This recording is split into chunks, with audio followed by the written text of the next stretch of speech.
Merahnya bang, Di sini lampunya mati nih. tinggal ditekan tombolnya bangku.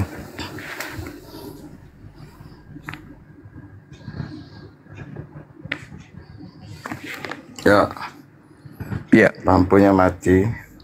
iya nggak apa-apa. Ya, gimana? Ya, Abang sudah mengikuti diskusi kami tadi. ya sudah. Apa yang Anda tanggapi di sana? Yang saya tanggapi tadi itu masalah penghibur yang datang atau yang mengaku nama Yesus, yang dikatakan oleh Yesus, ya kan? Iya, Ya, saya mau jelaskan. silakan bang. Itu adalah dua hal yang berbeda. Ya, yang datang setelah Yesus mati, bangkit, naik ke Iya. surga, itu adalah Roh Kudus. Yang datang kepada Paulus yang tadi dibilang, itu adalah Yesus sendiri. Gitu. Tidak Abang ada baca. yang salah jadinya. Abang baca Yohanes 16 dulu deh, nomor 7 deh. Apa itu? Ya baca dulu bang. Tentang? Dibaca aja dulu bang. Enggak, yang tadi yang dipersoalkan apa? Yesusnya Katanya harus pergi. penyesat, ya. Yesusnya Iya. harus pergi supaya oknum lain Iya. datang. Iya, betul. Terus, Itu betul. nah, Ya. terus yang datang setelah Yesus pergi siapa? Yang datang setelah Yesus pergi ya Roh Kudus. Nah, yang datang kepada Paulus siapa? Yesus. Kok bisa? Iya. Bisa lah. Karena dia memang hidup. Karena dia Ya, hidup. maksudnya gimana ini, abangku? Maksud apa? Mana yang betul? Ya. Kata Kenapa Yesus, dia Yesus? aku Nggak, memang harus sejelas. pergi. Kenapa Yesus Sebab datang? kalau aku tidak pergi, roh penghibur itu tidak datang. Ya. Berarti yang datang setelah Yesus pergi siapa? Iya. Yang setelah Yesus pergi ya Roh Kudus. Nah, yang datang kepada Paulus siapa? Yesus. Loh, katanya yang datang setelah Iya. aku bukan Yesus, tetapi Iya. roh kebenaran, roh kudus katanya. Roh penghibur. Iya. Kok Yesus lagi? Jadi saya jelaskan ya supaya bisa ngerti. Kenapa Yesus yang datang kepada Saulus waktu itu? Kenapa? Karena Bukan dia nggak kenapa, percaya bahwa Bang. Yesus hidup. Dengan Abangku, saya harus bukan kasih kenapa. jelaskan. Bukan kenapa. Loh. Yang datang setelah Yesus bukan Yesus. Ada dua yang Kok datang bukan setelah Yesus? Yesus pergi. Abangku, ada dua yang datang setelah Yesus pergi. Pertama Roh Kudus atau Roh kebenaran atau penghibur. Yang kedua adalah Yesus penyesat. itu kan terjemahanmu. Kamu Yesus nggak sendiri ngerti. yang mengatakan. Makanya saya Yesus jelaskan. yang mengatakan, itu Abang. Itu kalau Yesus. akhir zaman. Bukan akhir zaman. Akhir zaman kok datang ke muridnya. Akhir zaman kok datang ke Itu muridnya. akhir zaman pesanan. Waspadalah kepada penyesat. Waspadalah kepada penyesat yang Seperti datang. semua ini penyesat ini. Iya betul. Waspadalah kepada Kalau Yesus penyesat yang datang Iya. kepada kamu. Kamu di situ siapa? Iya. Kamu di situ Iya, siapa? Ngaco. Halo, selamat malam, saudara. Halo, Alon. Bang.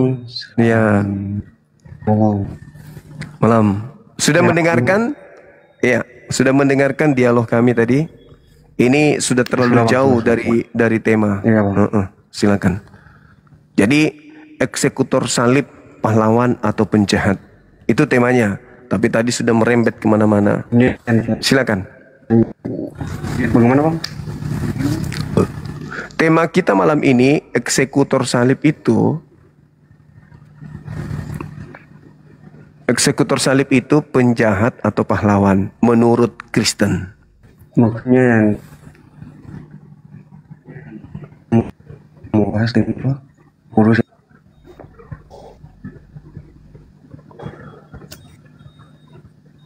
Yang membunuh Tuhan saudara itu pahlawan atau penjahat.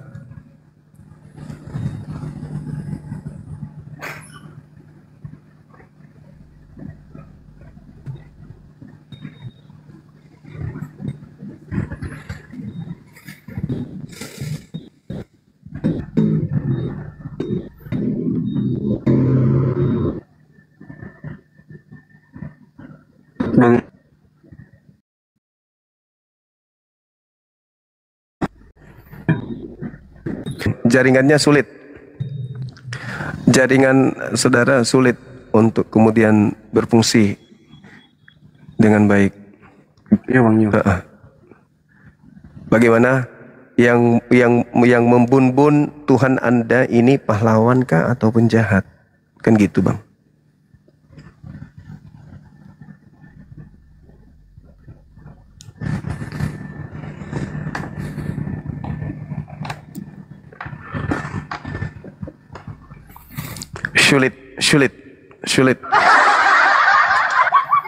Sulit teman-teman. Halo, selamat malam. Saudara Nenda Munandar, selamat malam. Halo. Selamat malam, Bang.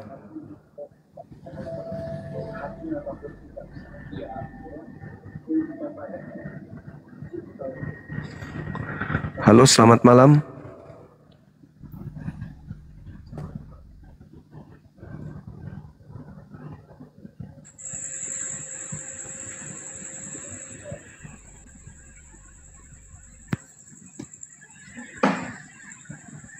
Halo, selamat malam. Selamat malam. Iya. Boleh buka kameranya, Bang? Boleh tak buka kamera? Ya, silakan buka. Bolehkah tak buka kamera? Wajib buka, Bang. Bolehkah? Kalau nggak boleh turunkan saya. Nggak boleh. Turunkan saya kalau nggak boleh. Silakan. Anda yang naik, Anda yang turun, silakan. Kenapa kan Anda takut sama saya? Buka kamera aja, nggak takut sih. Ngapain takut? Cuma disuruh buka kamera. Karena netizen akan ngantuk kalau lawan diskusi kita hanya suara. Lain cerita kalau siang itu kan bagus. Tapi kalau malam, bagus kalau nampak orangnya gitu loh. Halo, selamat malam saudara HNDS. Assalamualaikum. Turun Pak Juma. Waalaikumsalam warahmatullahi wabarakatuh. Iya bang. Nyimak aja. Siap. Simamora, selamat malam. Malam Juma. Sahabatku Hafida, barakallahu fiik. Iya, saudara Simamora bisa buka kamera nggak? Nggak bisa, malas buka kamera. Lagi tiduran. Ya justru itu supaya nggak tidur. Masa diskusi tidur? Buka. Ini lagi tiduran sama istri di sini. Jadi malas buka kamera. Oh, moderator gimana? Moderator? Mau apa? Moderator gimana? Teman kita nggak bisa buka kamera. Beliau lagi bercengkrama sama bini. Moderator gimana? Iya, lagi cengkraman. Gimana? Biar kayak si Nabi Muhammad dulu. XN. Katanya jarang kasih bang. Saya nggak mengganggu abang loh. Iya, nggak diganggu. Terus kenapa? Iya, nggak ngeganggu. Nah, terus kenapa kemudian abang mengucapkan kata-kata seperti itu? Kasih nih ya.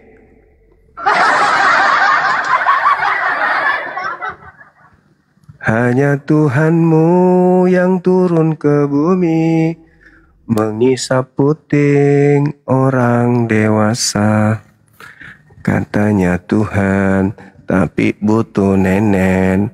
Itukah Tuhan? Tanpa nenen Tuhanmu jadi apa? Tanpa nenen Tuhanmu la la la la. Tanpa nenen Tuhan lu jadi apa? Tanpa nenen Tuhanmu la la la la.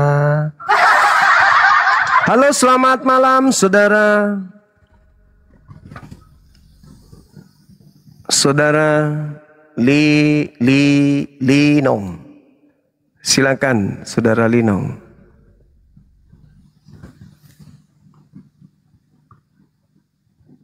Ini kalau Islam, you zolim.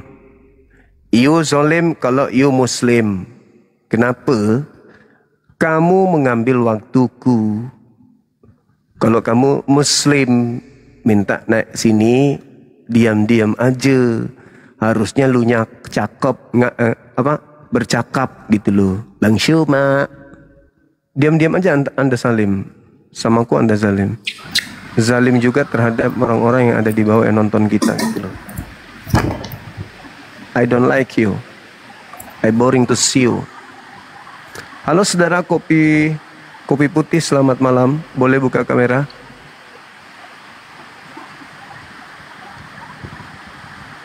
Ya, Assalamualaikum, Bang Yuma. Waalaikum. Masya Allah. Dari Salam. apa bang? Katolik bang? Oh Muslim. Masya Allah. Sorry, maaf. Astagfirullahaladzim. Maafkan saya bangku, maafkan saya. Iya, di mana posisi ini? Masoi. Masih ada di peta itu? Ada, ya ada lah. Oh iya. Di mana tadi? Masohi. Masohi. Iya. Indonesia itu kan ya bang ya? Ya Indonesia lah. Oh, Masya Allah. Aman lah kalau gitu. Ya, salam Bang Yuma. Sehat-sehat. Siap abangku, siap. Umur panjang. Ya amin. Abang juga ya. Ya, Tetap amin. semangat. Oke. Bang Andi mana? Bang Handi lagi masak kopi campur es balok. Masako. Oh, Iya, masako. Halo saudara Taripang. Halo. Halo. Iya. Bisa buka kameranya, Bang? Ya, halo. Ya. Buka kamera boleh. Oh. Belum bisa, Pak. Belum bisa ya? Koinnya belum cukup, ini apanya?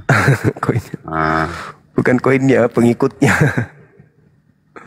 Pengikut Bang, pengikut. Iya, pengikut. Iya. Abang di mana ini? Ya. Posisi di mana? Indonesia nih, Bang. Oh, Indonesia. Iya. Oke, Bang, saya naikkan teman kita yang bisa buka kamera, Bang ya. Posisi. Iya. Karena Iya. aturannya kita diskusi yang bisa buka kamera gitu, Bang. Mumpung banyak yang pingin berdialog dengan kita, Bang ya. Silakan yang ini di YouTube ini mana kalau orang bilang taripang, ikutan semua bilang taripang. Halo, selamat malam. Halo.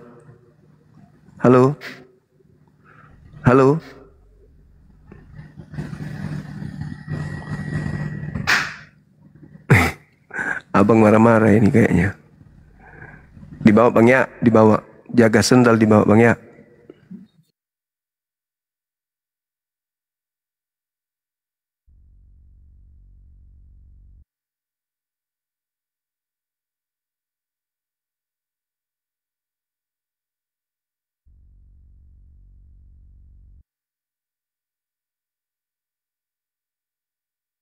Tiga kali atau 4 kali.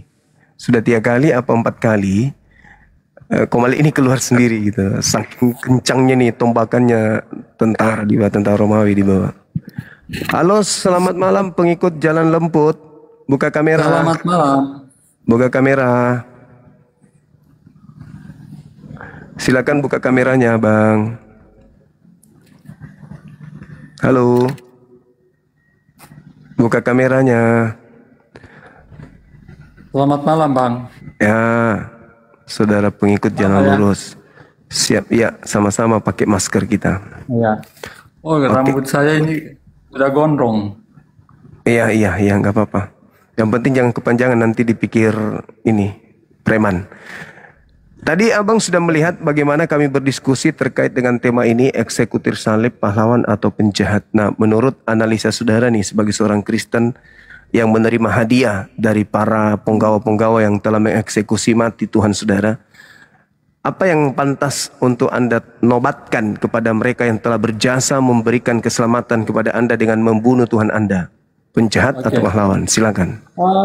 Saya kira mereka itu tidak berjasa apa-apa. Kenapa tidak berjasa apa-apa? Karena sebelum kematian Yesus disalibkan, Yesus sudah menyatakannya, bahkan dia sendiri yang mengatakan, aku memberikan nyawaku dan aku juga apa? Aku berkuasa memberikan nyawaku dan aku berkuasa juga menerimanya kembali. Jadi sebetulnya tidak ada tidak ada andil ya para tentara Roma ya tentang penyaliban, karena memang itu sudah dilubatkan dan itu dilakukan juga oleh Yesus atas kehendak Bapaknya. Oke, tapi di Markus 9 nomor 30-31, anak manusia diserahkan kepada manusia untuk dibunuh. Ya. Itu siapa itu anak manusia yang dibunuh itu siapa? Ya, Yesus. Loh, katanya tadi tidak bisa dibunuh, kok jadi dibunuh? Ya. Di mana itu? Markus 9 nomor 30-31. Markus, bentar ya saya baca ya. Markus 9 30-31. Markus 9 30-31. Yuk,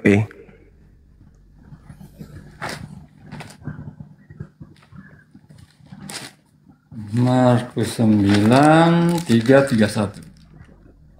Markus 9 ayat 31 ayat 30-31 ya. Oke. Kita baca ya. Pemberitahuan tentang penderitaan Yesus. Iya. Yesus dan murid-muridnya berangkat dari situ dan melewati Galilea, dan Yesus tidak mau hal itu diketahui orang, sebab ia sedang mengajar murid-muridnya. Ia berkata kepada mereka, anak manusia akan diserang membunuh dia, dan 3 hari sesudah itu ia dibunuh dan ia bangkit. Terlaksana nubuatannya kan? Memang sebelum terjadi itu, dia sudah katakan kepada murid-muridnya bahwa dia akan dibunuh dan dia akan bangkit pada hari yang ketiga, dan itu tergenapi. Tapi Anda tadi mengatakan dia tidak bisa dibunuh kecuali dia yang menyerah. Nah, sekarang kenapa justru dalilnya dia mengatakan anak manusia akan diserahkan ke dalam tangan manusia dan dia akan dibunuh. Dia akan dibunuh. Tadi katanya tidak ada yang bisa membunuhnya kecuali dia sendiri yang menyerahkan nyawanya dan berkuasa mengambilnya kembali. Oke. Tadi saya tidak mengatakan bahwa dia tidak mau dibunuh. Ya, saya tidak mengatakan dia tidak mau dibunuh atau dia tidak bisa mati. Saya katakan bahwa dia menyerahkan nyawanya. Dia berkuasa menyerahkan nyawanya dan juga berkuasa menerimanya kembali.Itulah tugas yang aku terima dari Bapa. Jadi tapi dia mengatakan tidak ada yang bisa mengambil nyawaku. Itu kata dia. Tidak ada yang bisa mengambil nyawanya, artinya tidak ada yang bisa membunuhnya. Tapi kok di situ anak manusia, mereka akan membunuh dia, mereka akan membunuh dia. Artinya Yesus yang dibunuh ini ya orang yang dibunuh, namanya dibunuh ya, artinya dia tidak kuasa. Faktanya dia dibunuh. Kecuali dia bunuh diri. Nah, itu baru bisa masuk, karena tidak ada kekuatan yang bisa membunuh Yesus, enggak ada. Berarti anak manusia yang diserahkan kepada manusia ini bukan dirinya. Nah, sekarang percaya enggak Anda di dalam Kisah Para Rasul 4 nomor 11 itu, Yesus adalah batu penjuru yang dibuang oleh tukang-tukang bangunan. Percaya enggak Anda? Ya, itu kan kiasan. Yesus itu sebagai batu penjuru yang dibuang oleh tukang-tukang bangunan. Itu arti kiasan, bukan arti arah harfiah. Oke. Ketika kita melihat di dalam pernyataan Yesus di Lukas 24 nomor 44, dia mengatakan harus digenapi semua yang tertulis tentang aku di dalam kitab Mazmur. Anda percaya ucapan Yesus tersebut? Ya, betul. Yang ada di dalam Mazmur 118 nomor 17, aku tidak akan mati. Itu siapa? Mazmur 100 berapa? 100 dulu. 118. Mazmur 118 ayat 17. 117 ya. Mazmur 118 ayat 17. Mazmur 117 ayat 18. Mazmur 117 itu cuma 2 ayat, Bro. 118 nomor 17. Oh, 118 ayat 17 ya. Aku tidak akan mati tetapi hidup, dan aku akan menceritakan perbuatan-perbuatan Tuhan. Di sini tidak berbicara tentang Yesus, saya kira. Ya. Yesus itu, Bang. Baca nomor 22-nya. Coba kita mulai dari ayat 1 ya. Nah, nyanyian puji-pujian. Bersyukurlah kepada Tuhan sebab Ia baik, bahwasanya untuk selama-lamanya kasih setianya. Biarlah Israel berkata, bahwasanya untuk selama-lamanya kasih setianya. Biarlah kaum Harun berkata, bahwasanya untuk selama-lamanya kasih setianya. Biarlah orang yang takut akan Tuhan berkata, bahwasanya untuk selama-lamanya kasih setianya. Dalam kesesakan aku telah berseru kepada Tuhan. Tuhan telah menjawab aku dengan memberi kelegaan. Tuhan di pihakku, aku tidak akan takut. Apakah yang dapat dilakukan manusia terhadapku? Jadi ini berbicara secara umum. Kalau kita baca terus, ini tidak merujuk pada penyaliban Yesus. Coba Anda baca di nomor 22-nya coba. Jangan tergesa-gesa, baca nomor 22-nya dulu. Nomor berapa? Nomor 22-nya Anda baca. Nomor 22? Iya. Nomor 22. Batu, oke. Batu yang dibuang oleh tukang-tukang bangunan telah menjadi batu penjuru. Hal itu terjadi dari pihak Tuhan. Suatu perbuatan ajaib di mata kita. Inilah hari yang dijadikan Tuhan. Marilah kita bersorak-sorak dan bersukacita karenanya. Tetapi ini tidak berbicara tentang penyaliban. Iya. Kalau Anda juga mau dengar dulu, Bang. Dengar dulu. Yesus mengatakan bahwasanya harus digenapi semua yang tertulis tentang aku dalam kitab Mazmur. Tadi di Kisah Para Rasul 4 nomor 11 Anda mengatakan itu Yesus. Itu Yesus kan? Berarti kalau dikatakan dalam Mazmur 18 nomor 22, batu penjuru yang dibuang oleh tukang bangunan itu adalah Yesus, berarti yang mengatakan aku tidak akan mati tetapi aku hidup. Dan di data nomor 18-nya itu sangat jelas dikatakan oleh Yesusnya, Tuhan telah menghajar aku dengan keras tetapi Tuhan tidak menyerahkan aku kepada kematian, kepada maut. Itu untuk Yesus, bukan untuk yang lain. Oke. Tapi itu tidak berbicara tentang penyaliban. Mari saya bawa Anda di Mazmur pasal 22. Tunggu dulu. Sabar. Nah, saya ngerti kalau itu sudah di luar kepala itu saya. Nah, sekarang Petrusnya mengatakan tentang penyaliban itu di dalam Mazmur ini. Petrusnya yang berkhotbah di dalam Kisah Rasul 2 nomor 29 sampai nomor 33.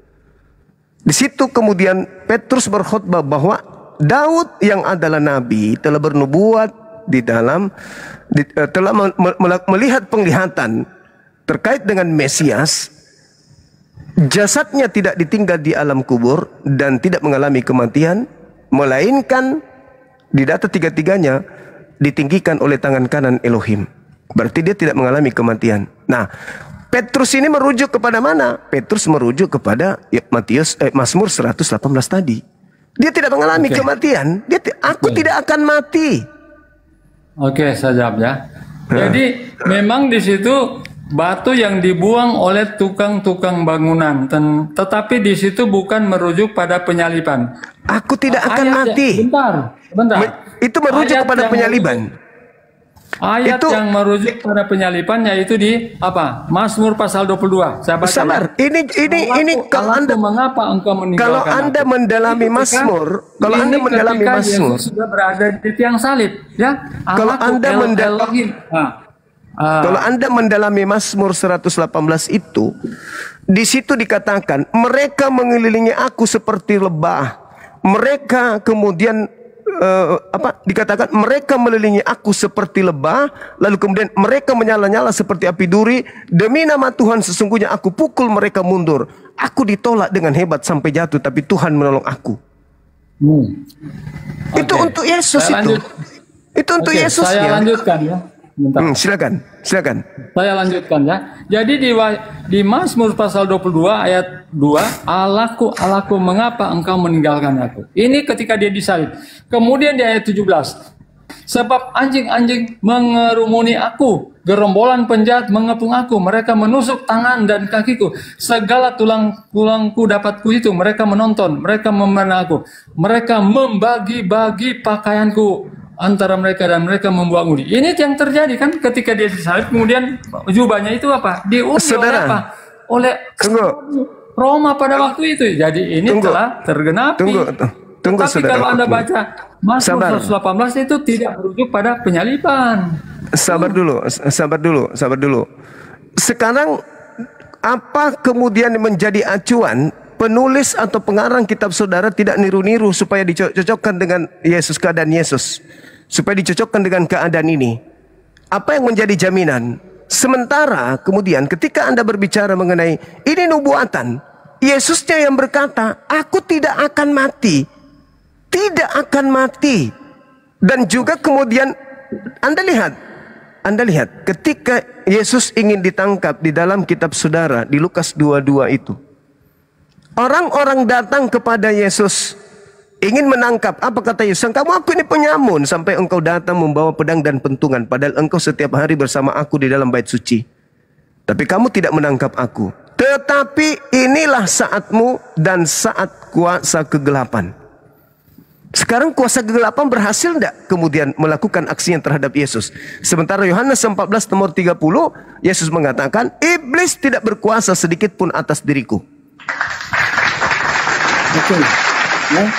Sebelum penyalipan, bahkan dia sudah wanti-wanti kepada murid-muridnya. Mari kita baca di dalam Matius ya, Matius pasal 16 ya, Matius pasal 16. Pemberitahuan tentang penderitaan Yesus dan syarat-syarat mengikuti dia ya. Sejak waktu itu Yesus mulai menyatakan kepada murid-muridnya bahwa ia harus pergi ke Yerusalem dan menanggung banyak penderitaan dari pihak tua-tua, imam-imam kepala dan ahli-ahli Taurat, lalu dibunuh dan dibangkitkan pada hari yang ketiga. Itu belum terjadi penyalipan. Bahkan Yudas pun dia sudah katakan bahwa ada yang ikut pada perjamuan itu akan menyerahkan dia. Dan itu telah terjadi kan. Boleh Anda baca sampai nomor 23? Ketika Yesus berada di taman bersama murid yang lain, kemudian datanglah Yudas dan tentara Romawi. Dan ketika Yudas di situ dia kan mencium Yesus. Pada waktu itulah Yesus ditangkap, kemudian dibawa dihadapkan ke pengadilan, dan itu melalui proses-proses sampai pada penyalipan itu terjadi, dan itu terjadi sesuai dengan apa yang sudah dia buatkan. Aku datang bukan untuk dilayani, tetapi untuk melayani, bahkan memberikan nyawa sebagai tebusan bagi banyak orang, dan itu sudah tergenapi. Sekarang boleh Anda baca di dalam nomor 23-nya di Matius 16 tadi yang Anda baca. Matius berapa? Yang Anda baca barusan. Matius 16 nomor 23, Anda teruskan.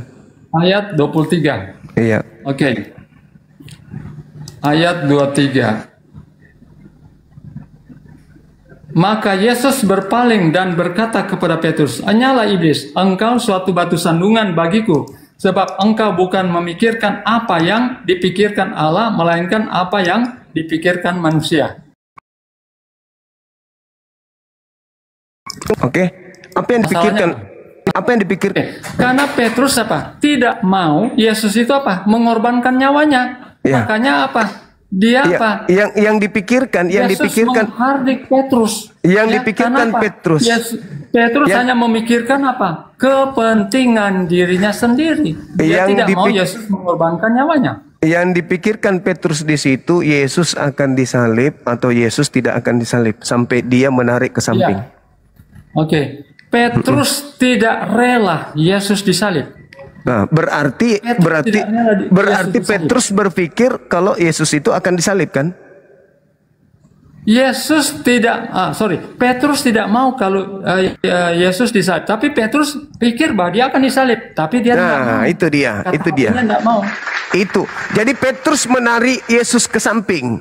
Jangan kau mati, jangan. Kau ke sana kau mati. Kalau kau ke sana kau mati. Betul. Itu pikiran manusia. Ya. Pikiran Tuhannya bertentangan dengan itu. Pikiran Tuhannya tidak akan ada orang yang bisa mencederai kemudian Yesus.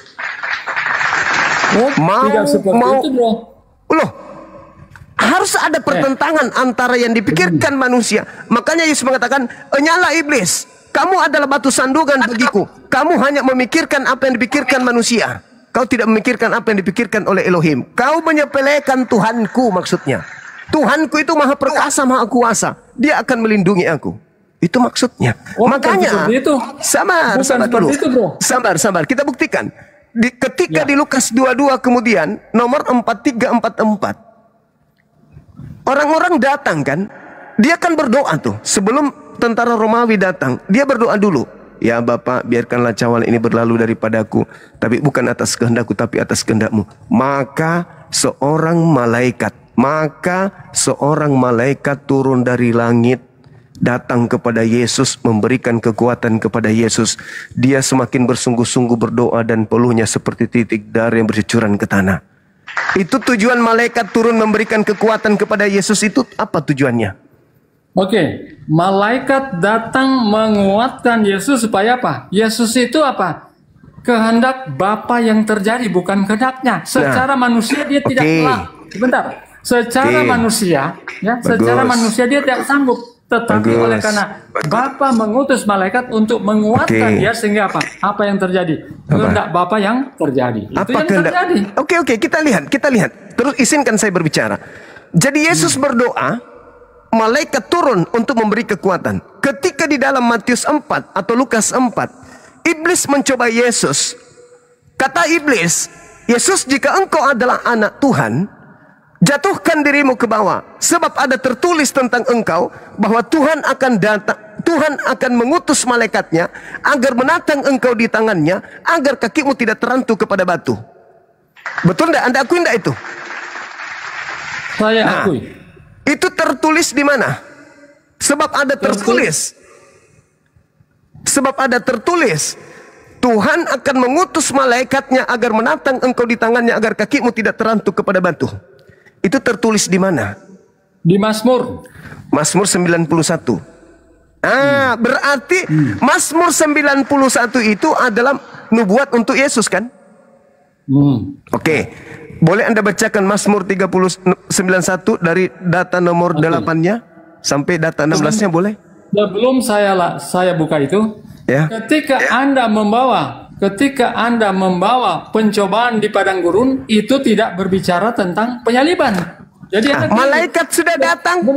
Sudah datang. Makanya baca ketika Mazmur 91. Anda membawa Matius pasal 4 itu, ketika Yesus setelah selesai berpuasa selama 40 hari 40 malam kemudian dicobai oleh iblis, itu tidak berbicara tentang penyaliban. Jadi Anda harus ingat itu. Ya. Jadi Tunggu. Malaikat yang itu dinubuatkan itu betul-betul datang, dan Anda sudah mengakui bahwa itu untuk Mazmur 91 itu untuk Yesus, dan ya, malaikat betul, sudah datang. Dengar. Oke, betul, untuk Yesus, tapi itu tidak merujuk pada penyaliban. Oke, saya baca dalilnya kalau begitu. Di dalam Mazmur 91 pada Matius pasal 4 ya. Oke. Saya baca juga dan Lukas 4. Nah, di situ dikatakan begini. Orang yang duduk di dalam perlindungan yang maha tinggi dan bermalam dalam naungan yang maha kuasa akan berkata kepada Tuhan, tempat perlindunganku dan kubu pertahananku, Tuhanku yang kupercayai. Itu ucapan-ucapan Yesus tuh. Sungguh dialah yang melepaskan engkau dari jerat. Itu masih berkesinambungan. Lalu kemudian data nomor 5, engkau tidak usah takut terhadap gelapnya malam, dahsyatnya malam, terhadap panah, dan seterusnya, bla bla bla bla bla. Lalu dikatakan, walau 1000 orang rebah di sisimu dan 10.000 di sebelah kananmu, tetapi itu tidak akan menimpamu. Engkau hanya menonton, engkau hanya melihat dengan matamu sendiri dan melihat pembalasan terhadap orang-orang fasik. Fasik ini apa? Amsal 17:2. Fasik adalah orang yang menerima suap sendiri dan melihat pembalasan terhadap orang fasik. Sebab Tuhan adalah tempat perlindunganmu yang maha tinggi, dan dia adalah tempat perteduhanmu. Terus, malapetaka tidak akan menimpa engkau, tulah tidak akan mendekati kepada kemahmu. Sebab malaikat-malaikatnya akan diperintahkannya kepadamu untuk menatang engkau di jalanmu. Mereka akan menatang engkau di atas tangannya, agar kakimu tidak terantuk kepada batu. Itu untuk Yesus. Dengan panjang umur akan aku kenyangkan engkau, dan aku perlihatkan kepadamu keselamatan daripadaku. Malaikat turun, membawa Yesus terangkat, dan Yesus hanya menonton orang fasik sebagai pembalasan. Oke. Silakan. Betul itu untuk Yesus. Tapi Yes. itu tidak berbicara, tetapi itu di luar konteks penyaliban. Loh. Ya, kenapa? Sebentar. Kenapa terus kalau itu Anda tidak mau di luar mengatakan konteks penyaliban? silakan. Yesus sudah mengatakan kepada murid-muridnya bahwa apa? Dia akan pergi ke Yerusalem dan kemudian akan menerima apa? Perlakuan dari imam-imam kepala, ahli-ahli Taurat, kemudian apa? Dibunuh dan pada hari yang ketiga dibangkitkan. Dan itu sudah terjadi. Jadi nubuatannya itu sudah digenapi. Tapi kalau Anda merujuk pada kitab Mazmur, itu juga menyatakan bertentangan dengan ucapan Yesus, bertentangan dengan nubuatan untuk Yesus. Dan Yesus pada saat Anda berbicara mengenai kitab Matius itu, Yesus hanya mengatakan anak manusia akan diserahkan kepada manusia. Mereka akan membunuh dia. Dia di situ siapapun boleh. Penggantinya boleh, pengkhianat boleh. Tidak bohong Yesus itu. Masalahnya sekarang adalah ketika Petrus menarik dia ke samping dan berkata, "Enyahlah iblis, kamu hanya memikirkan apa yang dipikirkan manusia." Nah, yang dipikirkan oleh Bapa, oleh Tuhan tentang anaknya, menyerahkan kepada orang yang salah atau menyelamatkan dia. Ingat Mazmur tadi? Yesus ini. Apa pertanyaan Anda? Sorry, apa pertanyaan Anda? Kan Petrus dikatakan, "Enyahlah iblis, kau hanya memikirkan apa yang dipikirkan manusia. Kamu tidak memikirkan apa yang dipikirkan oleh Tuhan." Apa yang dipikirkan Tuhan? Apa rancangan Tuhan? Apa ide Tuhan? Apa gagasan Tuhan tentang orang benar? Oke. Dibiarkan dibunuh atau dia menyelamatkan? Silakan. Kalau di konteks tentang Yesus itu adalah apa? Yesus menyerahkan nyawanya atas apa? Tentunya kehendak Bapaknya di surga. Karena segala sesuatu yang dilakukan oleh Yesus kan atas kehendak Bapaknya. Dia tidak melakukan di luar kehendak Bapa. Jadi makanya ketika dia berdoa, biarlah cawan ini berlalu daripadaku, tetapi biarlah kehendakmu yang jadi. Jadi apa yang sudah datang terjadi malaikat. meminta Yesus itu atas kehendak Bapaknya di surga. Datang malaikat memberi kekuatan. Yang berikut, bukankah ketika dia sudah mau ditangkap dan dia katakan, "Saya tiap hari berada di bait Allah, kenapa kamu tidak menangkap saya?" Karena dia katakan, "Itu belum saatnya. Nanti saatnya tiba." Saat apa yang tiba? Saat apa yang tiba? Penyelamatan atau kuasa kegelapan? Penyaliban. Saat penyaliban. Saatnya kuasa kegelapan. Enggak, itu penyaliban. Tetapi inilah saatmu dan kuasa kegelapan. Oh, tidak seperti itu.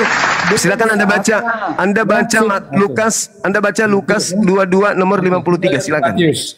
Ya, di Matius. Oke. Lukas 22 ya, dan bentar. Lukas 22 nomor 53, silakan Anda baca. Bentar.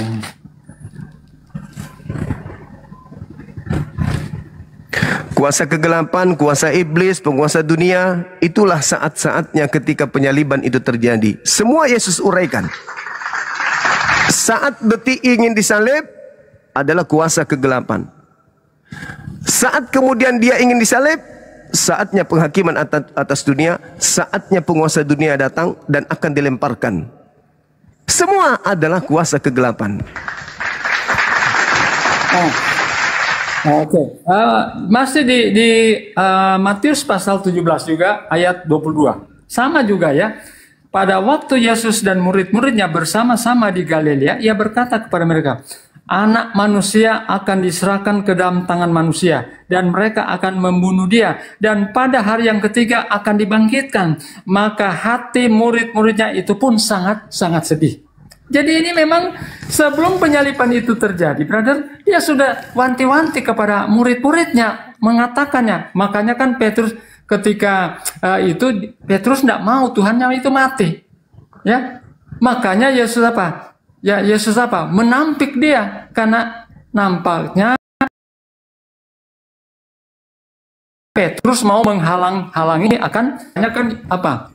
Yesus sudah apa? Menyangkal. Bahkan sebelum Petrus menyangkal 3 kali, Yesus sudah apa? Katakan, sebelum ayam berkokok 3 kali, kamu sudah menyangkal aku.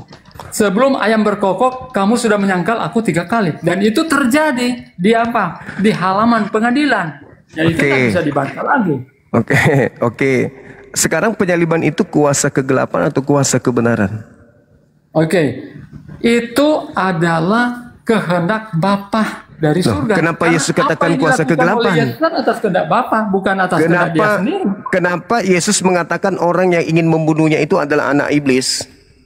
Kenapa orang yang menangkapnya itu adalah kuasa kegelapan? Di mana Yesus mengatakan bahwa orang yang menangkap Yesus mengatakan bahwa orang yang menangkap dia itu adalah kuasa kegelapan? Di dalam Lukas 22 nomor 53. Lukas 22 ayat 53. Lukas 22 ayat 53. Lukas 22 ayat 53. Saya baca ya. Padahal ini sebetulnya bagus ini ya. Padahal tiap-tiap hari aku ada di tengah-tengah kamu di dalam bait Allah, dan kamu tidak menangkap aku. Tetapi inilah saat kamu, dan inilah kuasa kegelapan itu. Pertanyaannya di sini apa?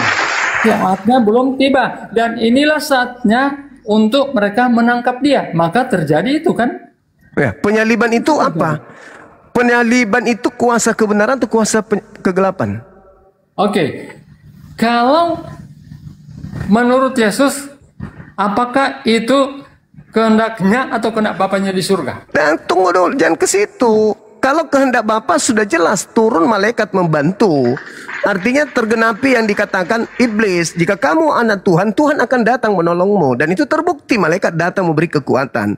Sekarang pertanyaan saya, setiap hari engkau bersama dengan aku di dalam bait suci mengajar, tapi kau tidak menangkap aku. Tetapi saatmu sudah tiba dan kuasa kegelapan. Pertanyaan saya, ketika orang itu berupaya menangkap Yesus, menyalib Yesus, membunuh Yesus, itu kuasa kegelapan atau kuasa kebenaran?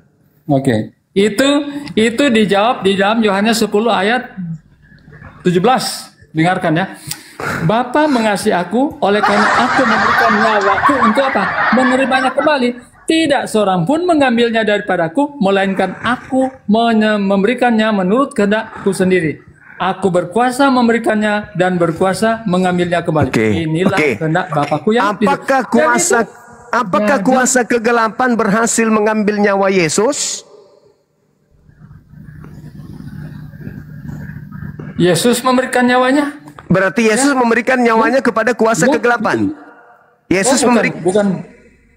Yesus mengatakan, aku datang bukan untuk dilayani, tetapi untuk melayani dan memberikan nyawaku sebagai tebusan. Berarti Yesus memberikan nyawanya kepada kuasa kegelapan, begitu maksudnya? Bukan seperti itu. Tidak ada dirinya memberikan kepada kuasa kegelapan. Tidak ada dalilnya. Dia memberikan dirinya kepada kuasa kegelapan. Yang tadi yang ingin menyalib Yesus itu kuasa kegelapan. Saatmu sudah tiba dan kuasa kegelapan. Tapi apakah dia memberikan kepada kuasa kegelapan? Tidak. Karena Anda yang mengatakan Anda memberikan. Aku tidak memberikan kepada siapapun, tapi aku berhak memberikan dan mengambilnya kembali. Anda yang menuduhnya memberikan itu. Boleh nggak Anda baca sekali lagi Yohanes 14 nomor 30? Boleh nggak? Saya baca ya. Yohanes 10 ayat 17 ya. Saya sudah paham kalau itu. Bentar. Bapa mengasihi aku, oleh karena aku memberikan nyawaku untuk menerimanya kembali. Ketika kuasa pun mengambilnya daripadaku. Berarti aku memberikannya menurut kehendakku sendiri. Aku berkuasa memberikannya dan berkuasa memberikannya kembali. Berarti Yesus memberikan. Yesus memberikan. Berarti Yesus semuanya atas apa? Kehendak Bapa. Berarti Yesus memberikan nyawanya kepada kuasa kegelapan. Tidak, dia memberikan nyawanya. Tidak, di situ tidak dikatakan memberikan nyawanya sebagai kepada kuasa kegelapan. Tidak ada. Saatnya sudah tiba, yaitu saat kuasa kegelapan. ketika orang-orang itu bersama dengan Yesus belum tiba saat kuasa kegelapan, mereka bersama tidak menangkapnya kok. Makanya dia mengatakan, sangkamu aku ini penyamun, sampai engkau datang ingin menangkapku lengkap dengan pedang dan pentungan. Padahal setiap saat kamu bersama-sama aku dalam bait suci mengajar. Kau tidak menangkap aku. Tetapi saatmu tiba dan kuasa kegelapan. Makanya kamu harus menangkap aku. Kamu harus berusaha membunuh aku. Karena inilah saatnya kuasa kegelapan. Pertanyaan saya, apakah Tuhan menyerahkan Yesus kepada kuasa kegelapan? Tidak ada. Ya, karena dia, berarti Yesus tidak disalib. Kenapa? Dia memberikan nyawanya apa? Atas kehendak Bapaknya di surga. Nah, oke. Sekarang Anda baca di dalam Yohanes 14:30. Di situ Yesus mengatakan, tidak banyak lagi aku akan berkata-kata dengan kamu, sebab penguasa dunia telah datang dan seguh. Ya, memang. Ketika kuasa kegelapan ingin menyalibkan Yesus, berkuasa nggak kuasa kegelapan ini? Kuasa kegelapan tidak berkuasa kalau apa? Bapa tidak apa? Loh, kok jadinya ke Bapa? Anda sudah belepotan. Yesus mengatakan kegelapan itu tidak berkuasa kalau apa? Yesus tidak menyerahkan nyawanya. Berarti Yesus bertentangan dong dengan pengakuannya. Tidak lama lagi aku bersama-sama dengan kalian, sebab penguasa itu telah datang, penguasa dunia yaitu iblis telah datang. Dan dia penguasa gelap itu, penguasa dunia itu, sedikit pun tidak berkuasa atas diriku. Ya, ketika iblis menginginkan pembunuhan terhadap Yesus, berkuasa enggak dia? Kuasa kegelapan itu tidak berkuasa kalau Yesus apa? Tidak memberikan nyawanya. Berarti Yesus memberikan nyawanya kepada kuasa kegelapan. Kekuasaannya ke otoritas tertinggi dari Bapaknya. Berarti Yesus memberikan dari Bapa, bukan dari kekuasaan kegelapan. Berarti Yesus memberikan nyawanya kepada penguasa gelap. Oh, bukan seperti itu. Nah, berarti dia tidak disalib. Berarti tidak disalib. Karena yang menginginkan penyaliban itu adalah kuasa kegelapan. Dan Yesus mengatakan, sedikit pun tidak berkuasa atas diriku. Berarti benarlah malaikat telah mengangkatnya ke langit. Sesuai dengan Daud katakan, dan Petrus juga khotbahkan dalam Kisah Para Rasul 2 nomor 29 sampai nomor 33. Jasadnya tidak ditinggal di kubur, jasadnya tidak mengalami kematian, tetapi tangan kanan Elohim, yaitu malaikat, meninggikan dia ke atas. Yesus sendiri mengatakan, aku datang ke dunia ini bukan untuk dilayani, tetapi untuk melayani, bahkan memberikan nyawaku sebagai tebusan. Itu sudah terjadi. Saudara, sendiri bro. Saudara, sendiri tapi atas kehendak Bapaknya di surga. Saudara, kalau itu Anda maknai tafsirannya seperti itu, saya punya penafsiran lain. Saya tidak menafsirkan. Saya tidak itu dalil. Anda akan bertabrakan dengan data-data yang lain. Kalau saya mengatakan begini, saya mengatakan begini. Aku datang menyerahkan nyawaku bukan untuk dilayani, tapi untuk melayani dan untuk memberikan nyawaku menjadi sebagai penebusan. Ingat, andai saja Yesus tidak terangkat ke langit, maka Yesus dan pengikutnya akan dihabisin kemudian oleh tentara Romawi. Tapi karena dia menyerahkan nyawanya kepada Bapa, terangkat demi untuk murid-muridnya yang lain. Itu yang betul. Tapi tidak ada dalilnya, Yang Anda baca tadi. Sebentar. Yang Anda baca tadi. Tidak ada dalilnya ketika sebelum disalib dia sudah terangkat. Nanti setelah 40 hari malaikat mengatakan itu, Mazmur mengatakan itu, Petrus juga mengatakan itu. Itu bukan dalam konteks penyaliban. Jadi Kenapa Anda harus menyalibkan Yesus? Apa bedanya Anda dengan iblis yang senantiasa ingin membunuh Yesus? Kenapa harus penyaliban? Kenapa ingin kali Anda menyalibkan Yesus? Tidak ada nubuatan itu, enggak ada nubuatan. Ketika Anda mengatakan, aku datang bukan untuk dilayani tapi melayani dan memberikan nyawaku demi penebusan banyak orang. Betul. Ketika dia masih muda, sabar. Tapi dia tidak memberikan nyawanya di tiang salib, tetapi dia berikan nyawanya diangkat ke langit sehingga murid-muridnya diselamatkan. Masih ada pengejaran. Sabar dulu. Kutanya dulu sama saudara. Ketika Yesus terangkat ke langit, apakah murid-muridnya kemudian masih mengalami penganiayaan? Waktu kapan dulu? Kapan itu dia. Itu pertanyaan saya. Kapan? Sederhana, Ya, itu bukan? Jadi tidak ada dalil Ketik- Anda ngemukakan itu tidak ada dalil. Ketika Yesus terangkat ke langit, apakah dia menyerahkan nyawanya kepada Tuhan? Pasrah. Sudah kan? Kehendakmu, apa yang kau mau? Mengangkatmu. Ya sudah, silakan, aku serahkan. Tapi dia kemudian mengatakan, sabar dulu. Tidak ada dalil seperti itu. Yesusnya mengatakan dalam Lukas 24 nomor 44, aku harus pergi sesuai dengan apa yang tertulis tentang aku di dalam kitab Taurat.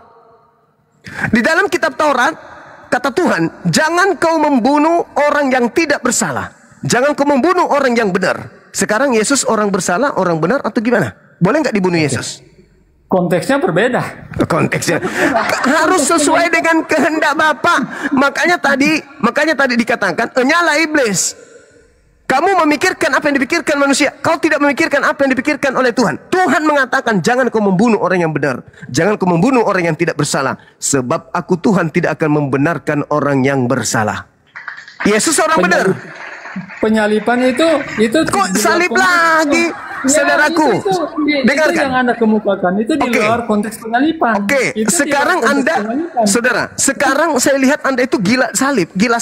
Saya mau tanya, menurut orang Yahudi berdasarkan kitab Torah, syarat untuk disalib itu apa? Orang yang jahat. Orang jahat. Yesus jahat nggak? Yesus jahat nggak? Yesus tidak jahat, tapi dia Oke. punya misi. Tapi Apa misi? misi Yesus kan berbeda. Misi Yesus memberikan nyawa sebagai orang Di yang jahat disalibkan. di mana diajarkan menebus dosa dengan menyalib? Kan ajarkan kan? Di mana dosa ditebus dengan menyalib manusia? Orang-orang Yahudi menebus dosa dengan kambing, dengan sapi. Tidak ada sapi dan kambing itu disalib, nggak ada. Oke. Kalau Apa tidak yang- disembeli, sabar. Kalau Apakah- tidak disembeli, dibakar. Kenapa orang Kristen menebus dosa dengan disalib? Sedangkan salib itu hanya dilakukan kepada pelaku dosa yang sepadan dengan hukuman mati dan orang yang dikutuk oleh Elohim. Pertanyaan saya, kedua-dua syarat ini apakah ada pada diri Yesus? Melakukan dosa sepadan dengan hukuman mati dan dikutuk oleh Elohim. Apakah dia memenuhi syarat itu? Oke. Apakah Yesus berdosa? Tidak, tapi Tidak. mereka sebentar. Mereka Apakah Yesus berdosa? Apakah Yesus dikutuk? Bahkan mereka mendatangkan saksi-saksi palsu untuk memberatkan Yesus, dan akhirnya ketika di pengadilan tidak didapati dia bersalah, tetapi apa? Orang banyak berteriak, salibkan dia, salibkan dia. Itulah yang dimaksud Yesus kuasa kegelapan. Ya. Kenapa? Itulah yang dimaksud kuasa kegelapan. Itu yang sudah dinubuatkan oleh Yesus, oleh ahli-ahli Taurat, orang-orang yang tidak Itulah dan bangkit pada hari yang ketiga. Itu nubuatan Yesus yang sudah terjadi. Itulah yang dikatakan kuasa kegelapan.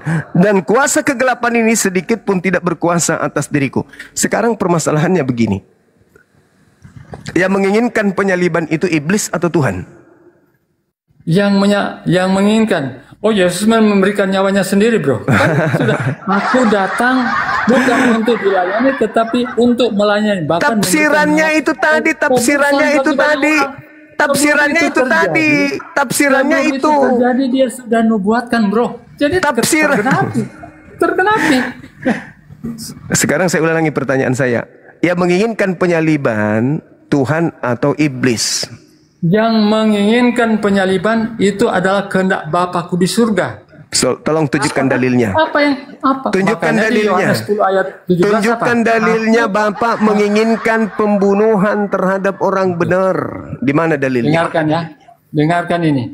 Bapa mengasihi aku, ya, oleh karena aku memberikan nyawaku, ya, untuk menerimanya kembali. Tidak seorang pun mengambilnya daripadaku, melainkan aku memberikannya menurut Aduh, parah. berkuasa memberikannya. Dan Yang berkuasa dimaksud itu, yang dimaksud. inilah kehendak Bapakku yang di sorga. Aduh, Jadi apa yang susah ini, dilakukan susah ini. atas kehendak Bapakku di sorga. Dan Susah, itu sudah teracuni otaknya. Mengasihi Bapa, diangkat dia ke atas, menyerahkan nyawanya untuk diangkat ke atas. Itu maksudnya, bukan di tiang salib. Kenapa Anda pingin kali Yesus orang benar ini disalib? Kenapa kalian itu sama seperti setan? Kenapa? Kenapa? Kenapa saudara-saudara ini mirip setan, pingin sekali Yesus mati? Ada apa? Kenapa pingin kali Yesus mati orang ini? Sementara Tuhan mengatakan, jangan kau membunuh orang yang benar, jangan kau membunuh orang yang tidak bersalah, sebab aku Tuhan tidak akan membenarkan orang yang bersalah. Nubuatan Yesus. Nubuatan terus. Saudara yang mengerti tentang kitabnya Yahudi, Anda atau orang Yahudi? Sedangkan orang-orang Yahudi, ahli Taurat, mahkamah agama, orang Farisi, imam kepala sudah berkumpul. Tidak ada yang menjadikan kemudian kitab Taurat itu, kitab Tanakh itu sebagai nubuat untuk Yesus. Mereka membunuh kemudian Yesus hanya karena mereka cemburu terhadap kehebatan Yesus, dan mereka takut bangsanya dirampas oleh orang Romawi. Itu yang melatar belakangi pembunuhan keinginan mereka membunuh Yesus. Anda mau saya tunjukkan nubuat tentang Yesus penyaliban? Sekarang coba sekarang yang saya sampaikan kepada saudara tadi, sudah berapa nubuat yang saya sampaikan kepada saudara?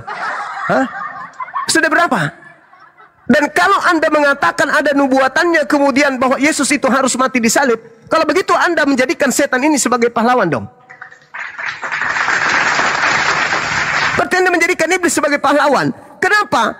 Lukas 22 nomor 3. Iblis merasuki Yudas. Akibatnya Yudas melaporkan Yesus, mengkhianati Yesus. Aku berkuasa itu sudah kujelaskan, kalau dia berkuasa memberikan nyawanya dan menerimanya kembali, berarti dia bukan yang disalib.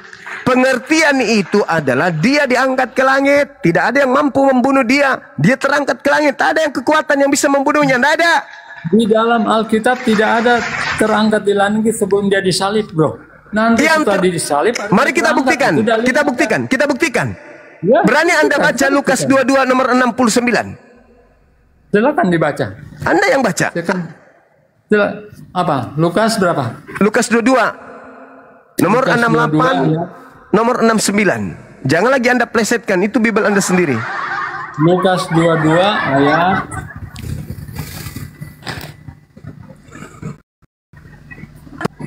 Lukas 22 ayat berapa? 68 69. 68. Oke, Yesus di hadapan mahkamah agama ya. Iya. 66. Oke, kita baca. Oke. 68 ya. Iya. 66. Oke, dan setelah hari siang berkumpullah sidang para tua-tua bangsa Yahudi dan imam-imam kepala dan ahli-ahli Taurat, lalu mereka menghadapkan dia ke mahkamah agama.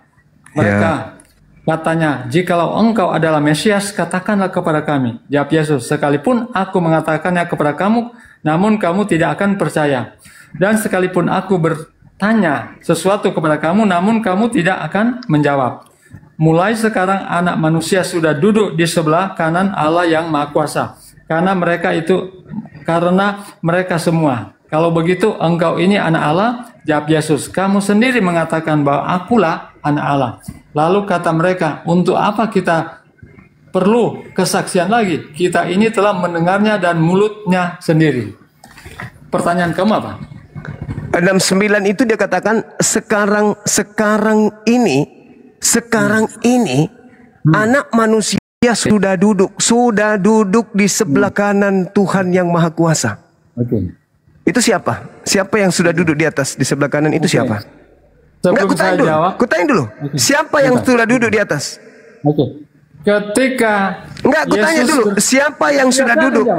Iya, saya akan jawab. Silakan. Apakah Yesus langsung duduk di sebelah kanan Allah? Masih pertanyaan konyol kali.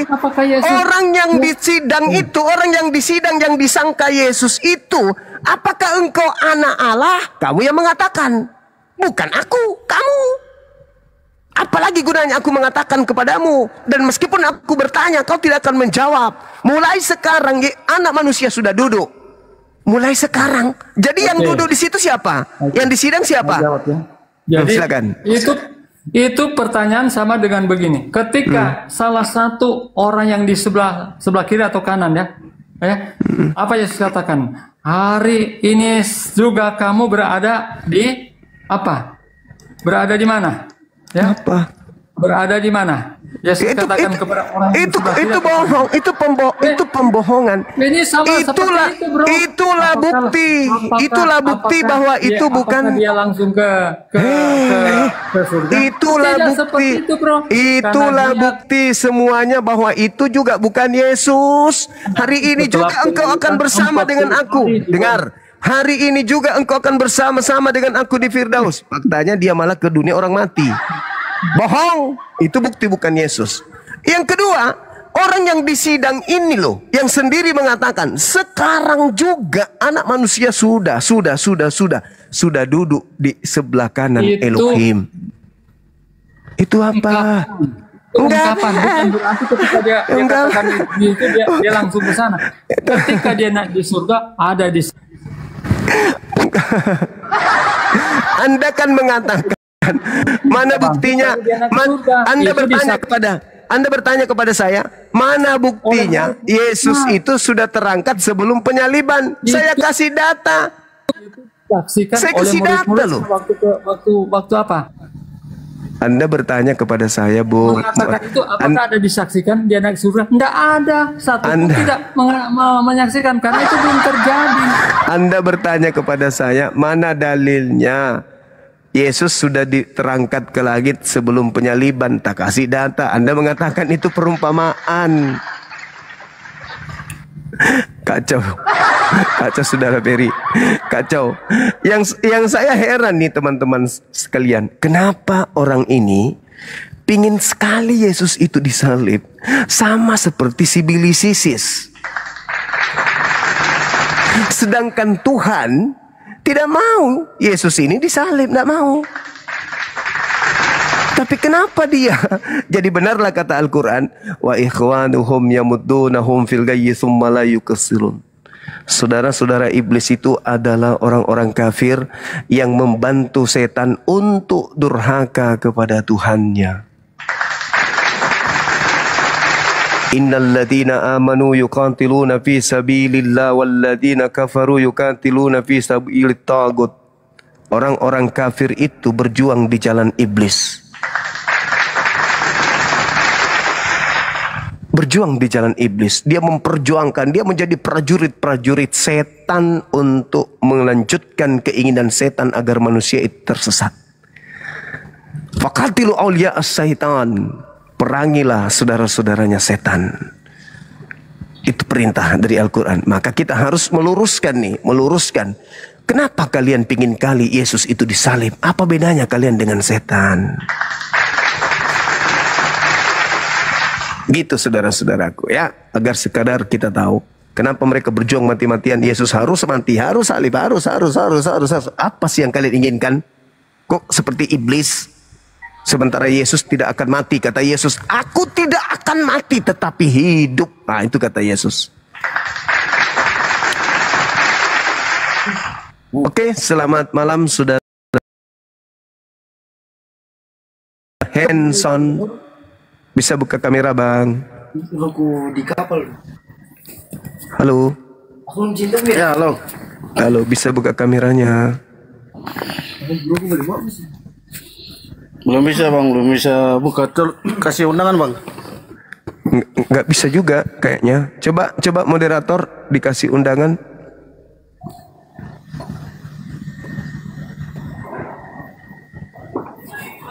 Bisa ya? Belum bisa bang. Belum bisa. Gimana Bang Handi? Moderatornya di bawah.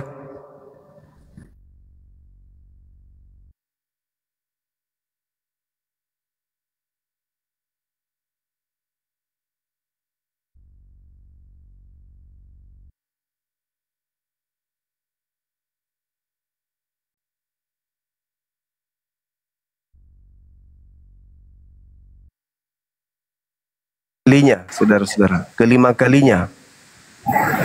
Ini benar-benar kuat.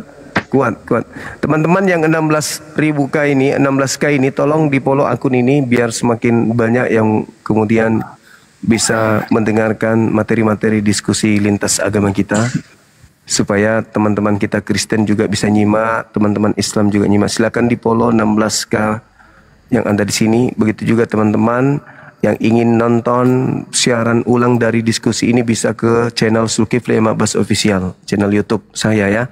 Karena video-video yang ada itu tersimpan di sana di YouTube Zulkifli Ma'bas Official. Silakan di-subscribe channel-channel kita. Mudah-mudahan dengan 16K ini bisa sebagian atau setengahnya masuk kembali ke YouTube untuk mensubscribe di sana. Tinggal di sana 10 menit minimal atau maksimal 5 menit kembali lagi ke TikTok. Silakan. Halo, selamat malam saudara Javin Gulo. Silakan buka kamera bang. Selamat malam bang. Silakan buka kameranya bang, biar tidak ngantuk kita. Buka dulu maskernya bang. Nggak perlu, kok jadi masker pula jadi alasan. Silakan abangku buka. Kalau nggak dibuka maskernya, saya nggak mau nyalakan kamera saya bang. Oh ya sudah, abang istirahat aja dulu. Silakan ke gereja nyembah makhluk kuburan. Silakan.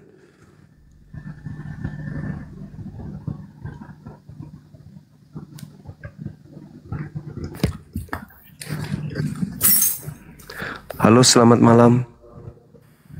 Selamat malam, Bang Juma menyala. Siap. Ya, silakan buka kameranya bang. Dari sekte mana ini? Katolik. Bentar, saya pakai baju bentar ya. Siap.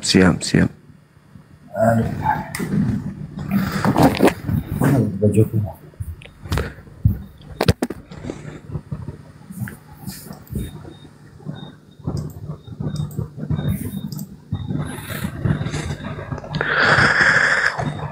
Aduh, luar biasa.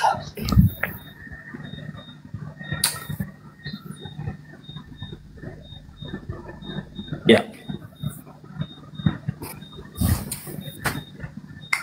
Sebentar.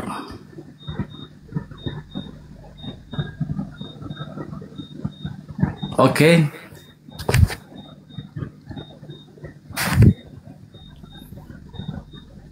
Ya, silakan bang. Dari mana? Katolik apa Protestan ini? Karismatik Bang Juma. Karismatik, wah luar biasa ya. Ya. Oke, silakan. Karismatik itu juga menerima penyaliban ya? Ya, betul. Saudara tadi mendengarkan diskusi kami mungkin? Belum, saya baru masuk ini, Bang Juma. Saya baru masuk pula ini. Oke. Baik. Gimana? Jadi gini, saudara Kristen ini, karismatik ini adalah orang-orang yang dienakkan gitu loh. Ya. Orang yang paling nikmat dalam beragama karena dengan matinya Tuhannya di atas salib, orang Kristen bukan lagi hamba Tuhan, tetapi orang Kristen itu menjadi anak Tuhan dan pewaris surga. Ya. Dengan bangkitnya Tuhan mereka dari kubur, orang Kristen kemudian dipercaya kepercayaannya itu benar dan kemudian mereka tidak hidup lagi di dalam dosa, kan gitu ya. Betul. Betapa banyak kemudian keunggulan-keunggulan yang diterima oleh agama Anda karena Tuhan Anda dibunuh oleh orang-orang pada saat itu. Nah, pertanyaan saya, ketika Anda mendapatkan sesuatu yang sangat-sangat luar biasa ini, apa yang pantas Anda nobatkan kepada pelaku penyaliban Tuhan Anda sehingga Anda bisa selamat? Pahlawankah atau penjahat? Silakan. Untuk penyaliban Tuhan Yesus, Bang Juman, mungkin itu sudah nubuatan dari perjanjian lama ya. Memang dia harus mati untuk manusia, untuk menyelamatkan manusia. Justru kita berterima kasih sama Tuhan sudah mati untuk kita ya, kepada orang yang membunuhnya ya, atau melakukan hal itu. Nah, kalau menurut saya secara pribadi, bisa tidak Tuhan Anda mati tanpa mereka membunuhnya? Itu pertanyaan-pertanyaan seperti itu sebenarnya menjebak ya. Kalau dulu orang-orang mungkin seperti orang ateis ya, jadi pertanyaan mereka seperti begini: kenapa Yesus harus disalibkan? Kenapa biasanya orang Yahudi atau orang-orang di luar sana, kalau biasanya orang kalau melakukan kesalahan itu biasanya dilempar dengan batu, kenapa harus disalibkan gitu loh? Nah, ini adalah pertanyaan-pertanyaan menjebak sebenarnya. Kembali lagi ya Bang Juman, kalau secara pribadi, secara saya ya, mau gimana pun Yesus dibunuh, disalibkan, mau dilempar batu, mau apapun itu, keyakinan saya itu hanya dengan Tuhan sudah selamatkan saya gitu loh. Tuhan sampai jadi manusia untuk memberikan teladan, kasihilah musuhmu, kasihilah sesamamu manusia. Dan itu saya lakukan, istilahnya saya ikutin ajaran Yesus. Itu aja sih yang bikin saya, kenapa saya tetap ikut Tuhan sampai hari ini. Oke, baik. Ketika saudara mengatakan pertanyaan saya adalah pertanyaan menjebak. Iya. Itu artinya Anda sadar bahwa Anda telah menjebak diri Anda dalam sebuah keadaan. Bagaimana mungkin seorang penjahat melakukan tindakan kejahatan, lalu orang-orang yang menerima upah dari kejahatannya itu tidak mampu mengucapkan terima kasih sekalipun, apalagi mendudukkannya sebagai pahlawan. Tadi saya menyanjung Anda sebagai seorang karismatik, bukan lagi hamba Tuhan, tapi anak Tuhan, dan dijadikan sebagai pewaris surga. Belum lagi kalau Anda melihat di dalam Filipi 2, ya, di situ diterangkan kemudian bahwa seluruh nama yang ada di kolong langit dan di bumi ini bertekuk lutut kepada Dia dikarenakan Dia mati di atas salib. Sangat luar biasa. Di dalam Roma 14 nomor 9, untuk itulah Yesus mati agar Ia dibangkitkan untuk menjadi Tuhan bagi orang Kristen. Begitu juga di dalam Kisah Para Rasul 2 nomor 36. Orang Israel harus tahu bahwa Yesus yang kau salibkan itu telah dijadikan menjadi Tuhan dan Kristus. Luar biasa. Artinya kematian Yesus membuahkan sesuatu yang sangat-sangat nikmat bagi saudara. Tidakkah sedikit pun Anda mau mengucapkan terima kasih kepada Dia yang telah mengeksekusi Tuhan Anda?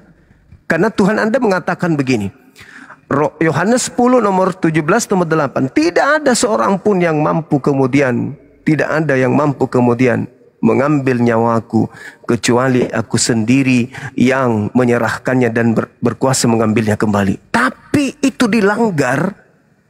Apa buktinya? Ternyata Dia dibunuh. Apa buktinya Dia dibunuh? Markus 9 nomor 30 31. Lalu Anak manusia akan diserahkan kepada manusia dan mereka akan membunuhnya. Nah, tuh, berarti Tuhan Anda yang tadinya tak ada yang mampu membunuhnya ternyata dibunuh. Akibatnya apa? Dari pelaku-pelaku pembunuh ini, hebat kali ini pelaku pembunuh. Dia mengatakan bahwa tak ada yang sanggup membunuhku, tak ada yang bisa mengambil nyawaku kecuali aku menyerahkannya sendiri dan berkuasa mengambilnya kembali. Faktanya dia dibunuh. Artinya pelaku telah berhasil memberikan hadiah terindah dalam hidup saudara, yaitu keselamatan. Jadi kesimpulannya bukan Yesusnya yang pahlawan, bukan Yesusnya juru selamat. Juru selamat Anda itu adalah yang membunuh Tuhan Anda.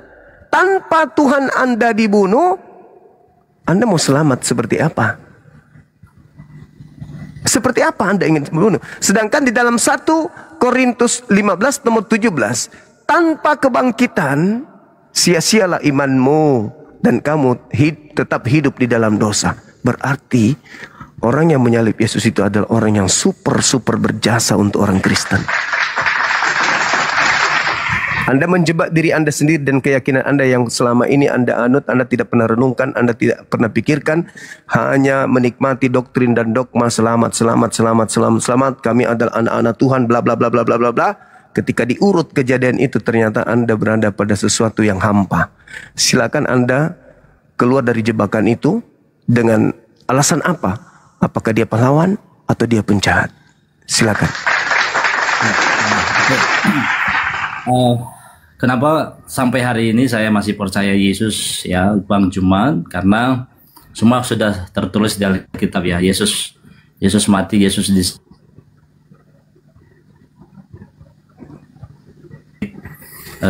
naik ke surga, itu semua sudah terjadi dan sudah tertulis, dan itu yang nulis bukan hanya satu orang, dan itu sudah ditulis oleh Matius, Markus, Yohanes, dan Lukas. Dan kita sebagai orang Kristen tinggal satu lagi ini yang kita tunggu-tunggu, yaitu kedatangan Yesus yang kedua kali. Jadi kalau secara saya pribadi mau apapun itu yang terjadi, saya tetap percaya kepada Tuhan karena dia udah mati untuk saya, dia udah bangkit juga untuk saya.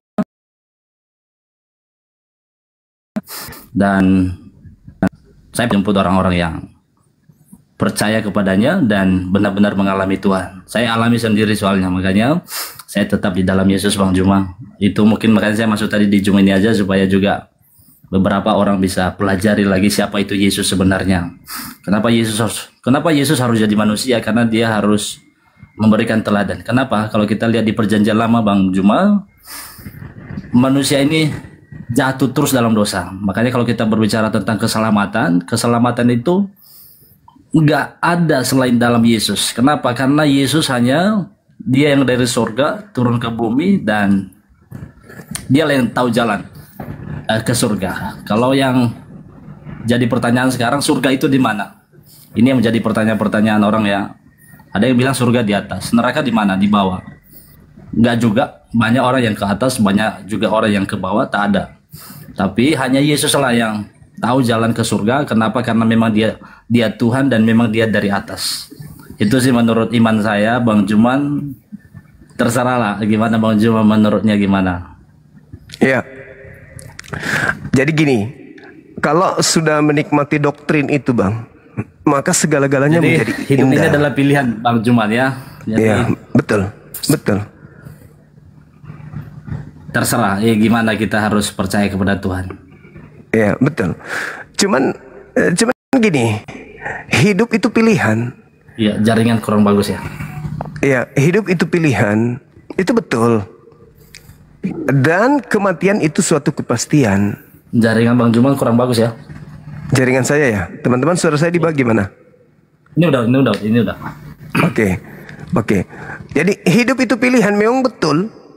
Makanya di agama kami itulah ikrah fiddin, tidak ada paksaan dalam beragama. Wa qulil haqqu min rabbikum, kebenaran itu sudah kutorehkan semua di alam semesta ini.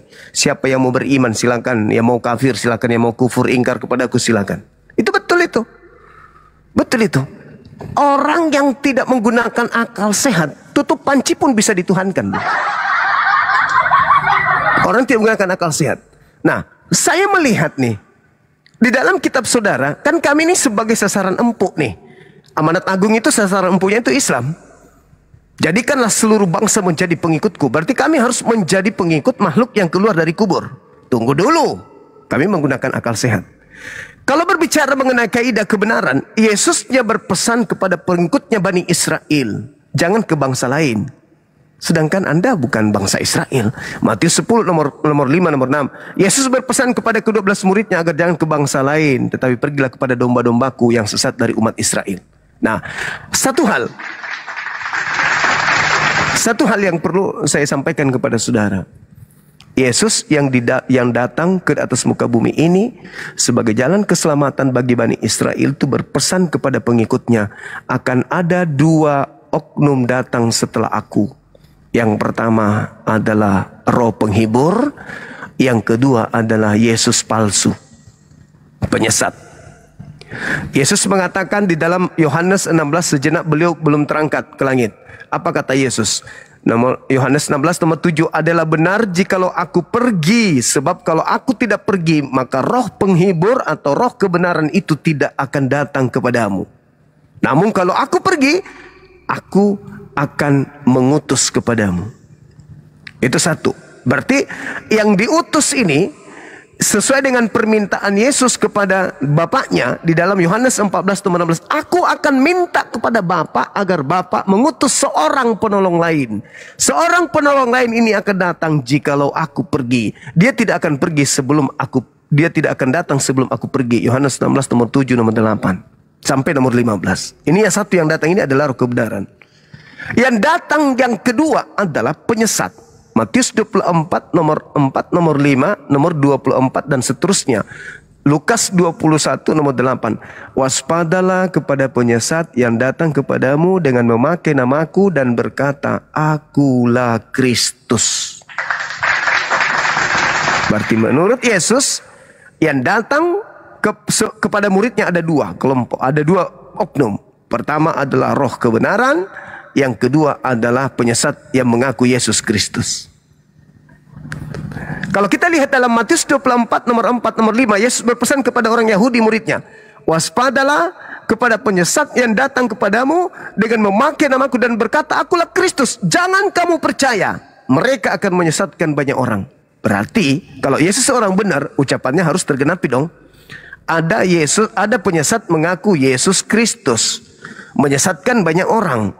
Berarti kami sebagai Muslim ketika membaca Bible ini, ungkapan Yesus dalam Matius 24 nomor 4 nomor 5 ini, kalau ini firman Tuhan atau ini adalah sabdanya Yesus, beneran sabdanya Yesus, harus ada banyak orang sebagai pengikut Yesus palsu. Waspadalah kepada penyesat yang datang kepadamu. Ini nasihat Yesus kepada Bani Israel. Memakai namaku, berkata akulah Kristus, akulah Mesias. Jangan kamu percaya, mereka akan menyesatkan banyak orang. Sekarang pertanyaan saya, tunjukkan banyak orang di atas muka bumi ini yang mengaku selain Kristen. Kalau Kristen ini adalah pengikut Kristus yang asli, mana pengikut Kristus palsu yang banyak itu?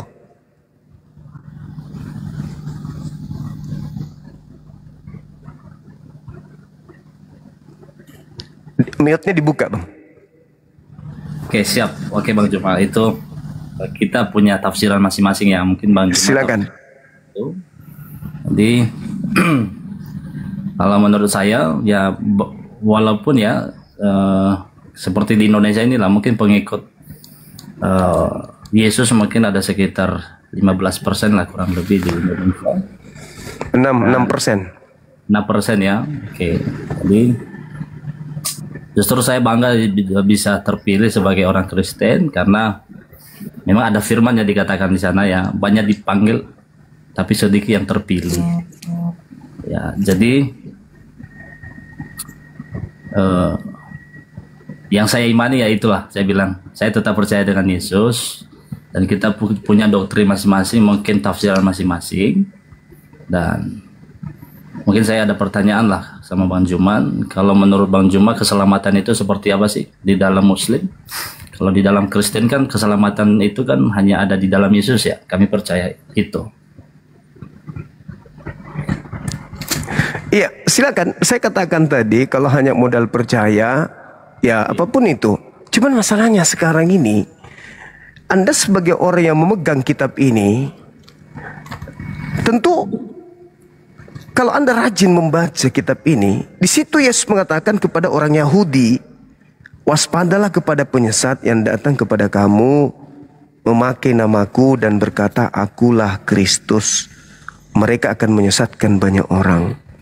Berarti Yesus mengatakan ada penyesat datang memakai nama Yesus Kristus, di mana penyesat ini, Yesus Kristus ini, yang palsu ini akan menyesatkan banyak orang. Mana banyak orang yang disesatkan oleh Kristus itu, sedangkan pengikut Kristus di muka bumi ini cuma satu, yaitu Yesus, yaitu Kristen. Entah itu Katolik, entah karismatik, entah itu apa. Yang pasti pengikut Kristus itu ya Kristen. Kalau ada pengikut Kristus yang lain, ya mana, Hindu enggak, Buddha enggak, ateis kagak, Islam apalagi. Ya satu-satunya hanya kalian. Matius 7 nomor 15, nomor 22, nomor 23, pada hari terakhir nanti banyak orang akan berseru kepadaku, Tuhan, Tuhan, bukankah kami bernubuat pakai namamu, bermukjizat pakai namamu, mengusir setan pakai namamu? Pada saat itulah aku Yesus akan berterus terang kepada mereka, enyahlah daripadaku, aku tidak mengenal kalian, kalian semua adalah pembuat kejahatan. Itu siapa itu, Bang? Di luar Kristen ada nggak yang memanggil Yesus Tuhan, bernubuat, mengusir setan, bermukjizat pakai nama Yesus selain Kristen? Ya, mungkin kalau Bang Juma ya, mungkin dulu pernah jadi Kristen ya. Jadi selama Yesus di dunia, pengikut Yesus itu bukan hanya murid-murid Yesus saja, tapi ada beberapa kelompok yang ikut Yesus pada saat itu. Termasuklah orang-orang Farisi, termasuklah murid-muridnya. Dan itu selalu mereka mempertanyakan hal-hal seperti itu untuk menjebak Yesus. Apakah Yesus ini benar-benar Tuhan gitu loh. Makanya ketika kita baca Yohanes 13 ayat 3, ya di sana dikatakan apakah Yesus, apakah guru ini akan benar-benar jadi Yesus? Saya baca di Yohanes 13 ayat 13 ya, biar lebih jelas Bang Juman. Karena ini yang selalu menjadi pertanyaan orang-orang yang di luar Tuhan Yesus. Di sini dikatakan Yohanes 13 ayat 13.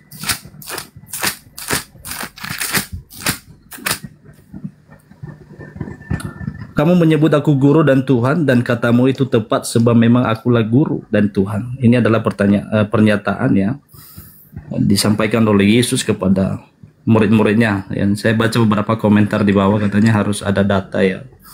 Jadi inilah yang membuat kami terus percaya kepada Tuhan Yesus. Oke. Kalau Anda merujuk kepada bahasa Ibrani atau bahasa Aram lah ya. Di situ dikatakan Rabam wa Maran.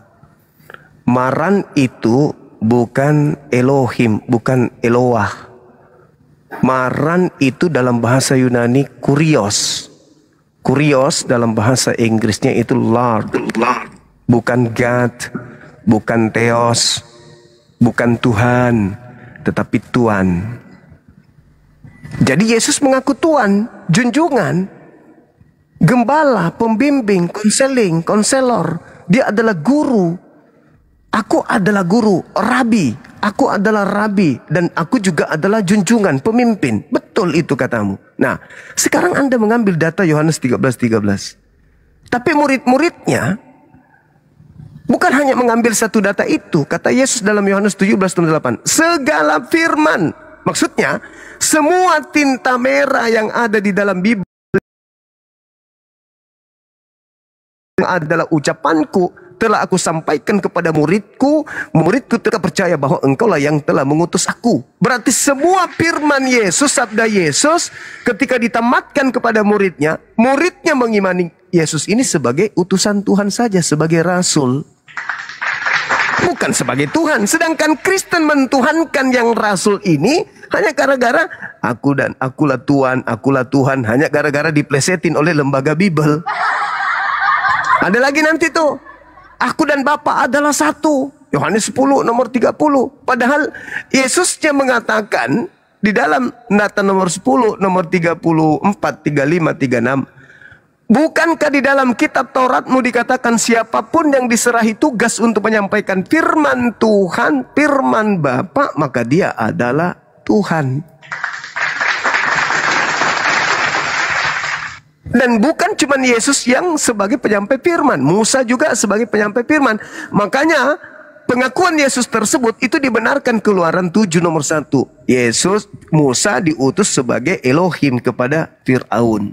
Aku mengutus engkau wahai Musa menjadi Tuhan bagi Fir'aun. Makanya Yesus mengatakan siapapun yang diserahi tugas menyampaikan firman, maka dia adalah Tuhan. Makanya Musa berkata di dalam kitab saudara, ya aku adalah Elohim yang diutus oleh Tuhanmu untuk menyelamatkan kalian dari perbudakan Mesir keluar sampai kepada tanah Kanaan. Tuhan kan Nabi Musa? Bukan. Tapi kenapa dia menjadi Elohim? Karena dia sedang menyampaikan firman. Begitu juga Yesus. Yesus hanya sebagai penyampai firman. Bahkan Yesus bersaksi dalam Yohanes 5 nomor 36. Ada kesaksianku yang lebih penting dari kesaksian Yohanes Pembaptis, kata Yesus, bahwa yakni segala mukjizat yang aku lakukan, mukjizat itu yang aku lakukan sekarang, dan mukjizat itulah yang bersaksi bahwa Bapa-lah yang telah mengutus aku. Berarti segala mukjizat yang Yesus lakukan di tengah-tengah muridnya, mukjizat itu mempersaksikan Yesus ini rasul utusan Tuhan loh. Tapi muncul Kristen dari belakang, di luar Bani Israel, malah melantiknya menjadi Tuhan. Kenapa? Karena itu tadi. Waspadalah kepada penyesat yang datang kepadamu, memakai namaku dan berkata, akulah Yesus Kristus. Dia akan menyesatkan banyak orang. Berarti banyak orang yang disesatkan ini adalah di luar dari kelompok murid. Karena murid hanya percaya sebagai rasul, utusan Tuhan. Yesus hanya mengatakan, aku adalah rasul, utusan Tuhan. Yohanes 17 nomor 3. Hidup kekal itu adalah mereka mengenal engkau satu-satunya Tuhan yang benar dan mengenal Yesus Kristus yang engkau utus. Hidup kekal adalah mengenal Yesus sebagai utusan Tuhan atau Tuhan. Yesus mengatakan utusan Tuhan. Tapi Kristen, ya Yesus itu Tuhan. Berarti Kristen lah yang kena sasaran daripada Yesus penyesat tadi. Makanya sampai hari ini, Bung, antara Yahudi dengan orang Kristen itu berbeda. Kenapa berbeda? Mana keturunan murid-murid Yesus yang 11 orang itu? Mana? Kenapa mereka tidak menjadi pelopor Kristen? Kenapa kemudian jadi Kristen adalah orang Roma? Siapa orang Roma ini? Tidak ada nabi yang diutus kepada orang Roma. Tidak ada kemudian kitab suci yang diwahyukan kepada orang Roma. Mereka hanya menjadikan perjanjian lama ini dari terjemahan kitabnya orang Yahudi. Perjanjian baru ini hanyalah kanonik, kitab-kitab yang dikanon, yang dipilih-pilih mereka pada saat mereka ingin menggabungkan kitabnya orang Yahudi beruntuk terjemahan. Maka lolos 4 kitab, Lukas, Markus, Matius, Yohanes. Dan ingat, Matius ini bukan murid Yesus. Yohanes bukan murid Yesus. Maksudku pengarang buku Matius bukan tulisan murid Yesus, dan buku Yohanes juga bukan tulisan murid Yesus. Mana buktinya? Anda baca dalam Matius 9 nomor 9. Penulis buku Matius bukan murid Yesus. Anda baca Yohanes 21 nomor 24. Penulis buku Yohanes bukan murid Yesus. Lukas, kitab Lukas bukan murid Yesus. Markus bukan murid Yesus. Paulus bukan murid Yesus. Berarti ini catatan orang-orang yang gemar menulis, yang melakukan penyelidikan antara apa yang terjadi antara Yesus dengan murid-muridnya. Makanya Lukas mengatakan, Theophilus yang mulia, aku melihat banyak orang yang menulis, menyusun cerita-cerita tentang peristiwa-peristiwa yang terjadi di antara kita. Maka aku merasa terpanggil untuk menyusunnya kembali, untuk mempersembahkan kepadamu, wahai Theophilus. Bukan firman Tuhan, hanya kajian-kajian yang dihasilkan dari penyelidikan-penyelidikan yang terjadi tentang Yesus, murid-muridnya, dan juga bangsa Israel pada zaman itu. Makanya Yesus tidak memberikan validasi tentang buku ini. Yesus tidak mengenal kitab ini. Tidak ada validasi Yesus, tidak ada legitimasi dari Yesus. Buku ini bercerita tentang Yesus betul, tapi Yesus tidak pernah memberikan validasi kepada penulisnya. Begitu, saudaraku. Silakan. Oke, Bang Juma, luar biasa, mantap sekali. Jadi kalau menurut Bang Juma, keselamatan itu ada di mana? Kalau kalau Yesus, ya, selain Yesus. Jadi gini, keselamatan itu pada kaumnya Nabi Musa ketika mereka percaya kepada Nabi Musa dan percaya kepada Tuhannya Nabi Musa. Keselamatan itu ada pada pengikut Yesus, yaitu Bani Israel, ketika mereka menerima Yesus sebagai rasul utusan Tuhan kepada mereka dan percaya kepada Tuhan yang mengutusnya. Di luar Bani Israel, keselamatan itu hanya ada pada baginda Rasulullah Muhammad SAW. Saya pertanggungjawabkan kalimat saya. Yang pertama, Yesus tidak diutus kepada seluruh manusia. Yesus hanya diutus kepada domba yang sesat dari umat Israel. Oke, Bang Suma salah, Bang Suma keliru. Yang benar yang mana? Yesus untuk seluruh umat manusia. Oke, mari kita buktikan. Di dalam Galatia 4 nomor 5, Paulus sendiri mengatakan Yesus menebus orang-orang yang takluk di bawah hukum Taurat. Pertanyaan saya, apakah orang Kristen ini adalah orang yang takluk di bawah hukum Taurat? Tidak. Orang Kristen bukan penganut Taurat. Taurat itu hanya milik Bani Yakub. Di mana dalilnya? Ulangan 33 nomor 1 sampai 4. Musa diperintahkan untuk memberikan peringatan, pengajaran, perintah, larangan kepada Bani Israel. Dan hukum-hukum yang datang kepada Musa adalah hak milik kepunyaan Bani Yakub. Mazmur 147 nomor 19 nomor 20. Hukum-hukumku yang kuberikan kepada Yakub dan aturan-aturanku yang datang kepada Israel tidak aku berikan kepada bangsa lain. Lalu Yesus mati di atas tiang salib menebus kita dari kutuk hukum Taurat. Itu nyambungnya di mana? Bukankah hukum Taurat hanya untuk milik orang Yahudi? Jadi kalaupun Yesus mati untuk menebus dosa dari kutuk hukum Taurat, berarti Yesus mati untuk Bani Israel. Dan Paulus memang mengatakan itu. Galatia 4 nomor 5. Yesus menebus orang yang hidup, orang yang takluk di bawah hukum Taurat. Kristen tidak hidup di bawah hukum Taurat. Itu. Nah, sedangkan Nabi Muhammad di dalam Al-Quran jelas mengatakan, ya ayuhan nas, wahai seluruh umat manusia, inni rasulullahi ilaikum jami'a. Aku ini adalah utusan Tuhanmu kepada kalian semuanya. Makanya Yesus menubuat akan datang seorang penghibur, penolong. Dialah yang akan menghibur, menginsafkan dunia akan dosa-dosa, mengajarkan segala hukum-hukum, dan mengajarkan tentang keadilan. Sekarang kalau saudara mengaku sebagai orang Yahudi, sebagai pengikut Yesus, Anda akan dihantam oleh Wahyu 3 nomor 9. Orang yang mengaku keturunan Yakub, keturunan Israel, tapi sesungguhnya tidak demikian, maka mereka adalah jemaat iblis. Itu Wahyu sendiri yang mengatakan itu. Sedangkan saudara bukan Bani Yakub, saudara bukan Bani Israel. Ngaku sebagai Bani Israel, kata Wahyu 3:9, mereka ini adalah jemaat iblis. Kata Yesus, enyahlah daripadaku, kalian semua adalah pembuat kejahatan. Ingat bung, yang disebut domba itu hanya Bani Yakub. Dalilnya ada di Yeremia 50 nomor 17. Yang Bani Yakub, domba adalah Bani Yakub. Berarti anak-anak Yakub lah yang disebut domba. Sedangkan kita orang Indonesia bukan Bani Yakub. Termute saudara, mute, dibuka.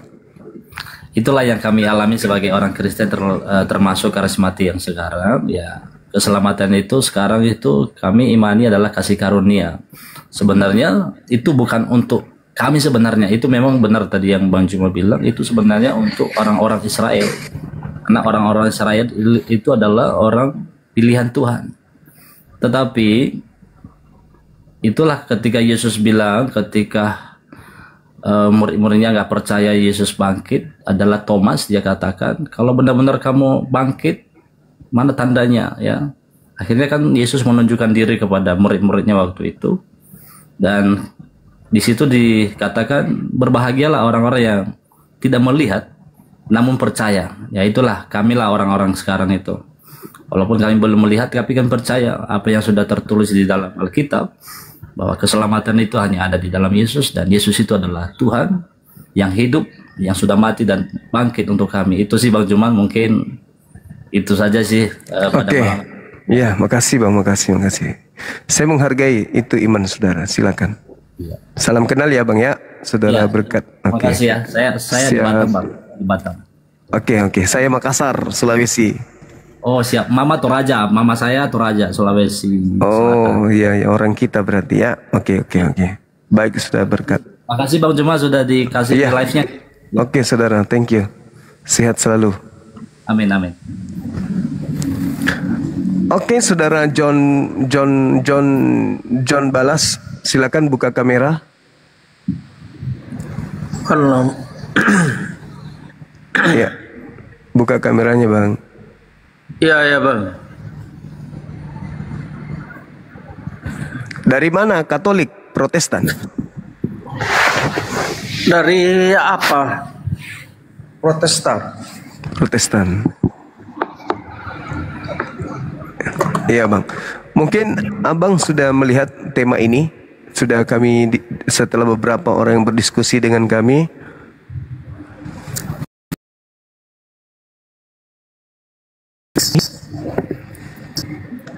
Pahlawan atau penjahat menurut saudara? Oh, kalau begitu saya tidak bisa bilang begitu Bang. Saya tidak bisa, karena saya bukan Tuhan. Yang beranalisis begitu sesat kalau menurut saya pemikirannya itu. Sama dengan Abang, orang yang musuh sama Abang, contohnya ya. Ada yang namanya manusia, ada yang suka dan tidak suka. Pasti orang yang tidak suka sama Abang dibunuh, pasti dibilang pahlawan orang yang membunuh Abang. Kan sama dengan begitu. Sedangkan nyawanya Abang kan ada di tangan Tuhan. Abang mati, mau dilindas mobil, mau dicekek orang, mau dibunuh orang, mau disentet orang, itu udah takdir. Jadinya kan sama dengan penyesatan namanya itu Bang. Saya nggak berani bilang dia pahlawan. Itu kan rahasia Tuhan itu. Bukan begitu saudara. Ketika ada orang-orang bersekongkol kemudian sepakat untuk melakukan pembunuhan terhadap Tuhan Anda, maka mereka melakukan suatu pekerjaan nih. Sabar dulu. Pekerjaan yang mereka lakukan itu berdampak berdampak. Kan saya minum air tapi saya dengar ini abang ngomong. Berdampak kepada keselamatan saudara. Itu loh pertanyaannya muncul kemudian. Ketika orang ini bekerja, orang ini berkongko-kongko, orang ini berusaha sampai dia harus melakukan kesaksian palsu, ternyata ada hasilnya. Nah, menurut saudara, pekerjaan mereka ini pekerjaan yang jahat atau pekerjaan yang baik? Berusaha membunuh Yesus itu pekerjaan jahat atau pekerjaan baik? Itu pertanyaannya. Iya. Usaha mereka membunuh Yesus itu usaha yang baik atau usaha yang jahat? Saya juga tidak berani menegaskan itu baik atau jahat karena Tuhannya saya yang saya sembah sudah merelakan, tidak ada komitmen, tidak ada tidak membantah dia. Dia sudah ikhlas untuk mati demi dosa saya dan saudara Bang Suma. Oke, bisa nggak dia mati kemudian? Bisa nggak dia mati tanpa ada yang mengeksekusi? Termute, Bang. Bisa nggak Tuhan Anda mati tanpa ada yang mengeksekusi? Saya pun tidak bisa menjawab itu karena semuanya rahasia Tuhan. Kalau sesat saya bisa kalau saya jawab itu. Ini pertanyaan membuat sesat pemikiran orang. Saya bisa baca Bang Suma mau menyesatkan orang-orang. Saya bisa baca langsung.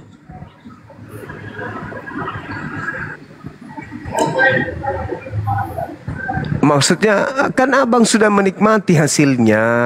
Masa saya bukan saya aja yang menikmati, seluruh dunia. Ya itu berarti yang membunuh Tuhan Anda ini pahlawan atau penjahat sih? Saya sudah bilang saya bukan Tuhan, saya tidak mau. Tapi Anda sudah menikmati hasilnya. Anda sudah menikmati hasilnya. Tuhannya saya ikhlas dengan kematiannya untuk membawa saya ke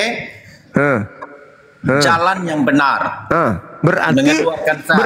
Berarti pelaku pembunuhan itu berjasa dong buat Anda. Penyesatan pemikiran yang abang maksud berjasa, kalau saya enggak. Lah, Anda nikmati hasilnya kok nggak berjasa, Pietro? Anda merasa selamat kan sekarang? Sekarang saya bilang begini sama Bang Suma, kan saya sudah kasih contoh. Saya ini kalau sudah jawab begitu berarti sama dengan Bang Suma mati saya bunuh ya. Seandainya saya bono Bang Suma. Terus orang yang tidak senang sama Bang Suma itu pasti senong dia karena saya sudah bono Bang Suma. Kan sama dengan begitu saya. Saya bukan begitu Bang Suma. Lah sekarang Anda senang nggak? Anda senang tidak Yesus dibunuh? Memang jalannya begitu.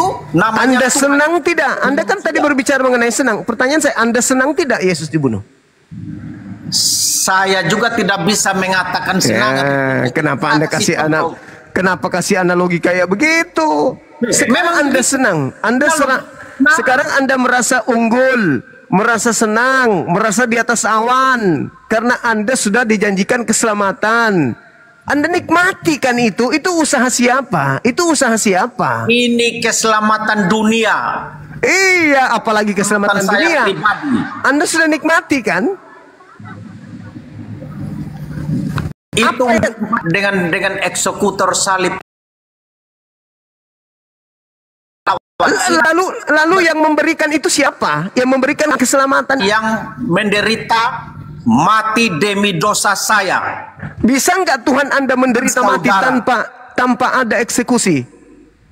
Bisa nggak? Itu rahasia Tuhan. Giliran itu rahasia Tuhan. Itu rahasia Tuhan. Giliran Anda menikmati bukan rahasia Tuhan. Rahasia Tuhan apa lagi? Sudah terbukti Tuhan Anda dibun-bun sama mereka, kok rahasia Tuhan? Tinggal Anda yang menjawab dengan jujur. Anda mau mengucapkan terima kasih atau tidak kepada yang membumbun Tuhan Anda? Kok rahasia Tuhan pula yang dia bawa? Saya tidak bisa terima kasih Bang Suma karena itu tidak berani saya nyatakan dia pahlawan seperti yang menyesatkan pemikiran yang berarti Anda lebih iblis dari mereka. Nah, kalau menurut saya Bang Suma Anda lebih iblis berarti karena Anda menikmati hasil jeripah ya iblis, tapi Anda tidak mau berterima kasih. Anda tidak mau berterima kasih kenapa? Karena Anda tahu bahwa ini salib adalah hadiah dari setan. Makanya Anda tidak mau berterima kasih. Ya dong. No. Bukan begitu. Kalau hadiah dari Tuhan, dengar. Kalau hadiah dari Tuhan, pasti Anda berterima kasih. Tuhan, terima kasih Tuhan. Tapi karena ini dari iblis, Anda malu untuk berterima kasih. Kalau saya jawabnya begitu, pasti Bang Suma berharapnya seperti begitu. Berarti iblis senang dong. Tidak. Anda boleh mengatakan, saya tidak mau berterima kasih. Karena sesat pemikiran seperti begitu. Oh, tidak bisa. Anda sudah menikmati hasilnya. Anda sudah menikmati hasil daripada pekerjaan orang jahat. Iblis yang merasuki mereka. Anda sudah nikmati hasilnya. Maka mau tidak mau, Anda berterima kasih ataupun tidak berterima kasih, Anda adalah orang yang menikmati hasil jerapah setan. Apa yang dilakukan oleh iblis, apa yang dilakukan oleh penjahat, hasilnya Anda sudah nikmati.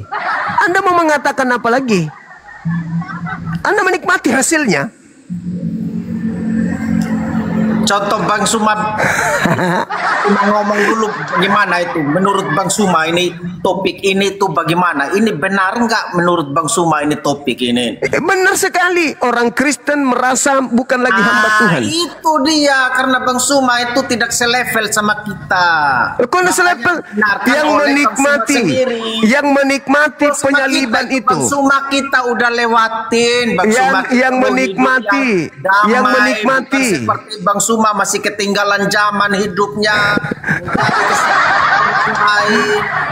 Yang menikmati hasil kerja iblis itu siapa? Ente yang menikmati hasil kerja iblis. Makanya Anda segan, makanya Anda sungkan untuk berterima kasih karena Anda tahu yang menyalibkan Yesus itu adalah si iblis sisis. Makanya Anda tidak mau berterima kasih. Tapi meskipun Anda tidak berterima kasih, kami orang Islam tahu kalian itu lagi dienakkan dari Tuan pahlawan yang sudah menghadiahkan kalian korban di atas salib.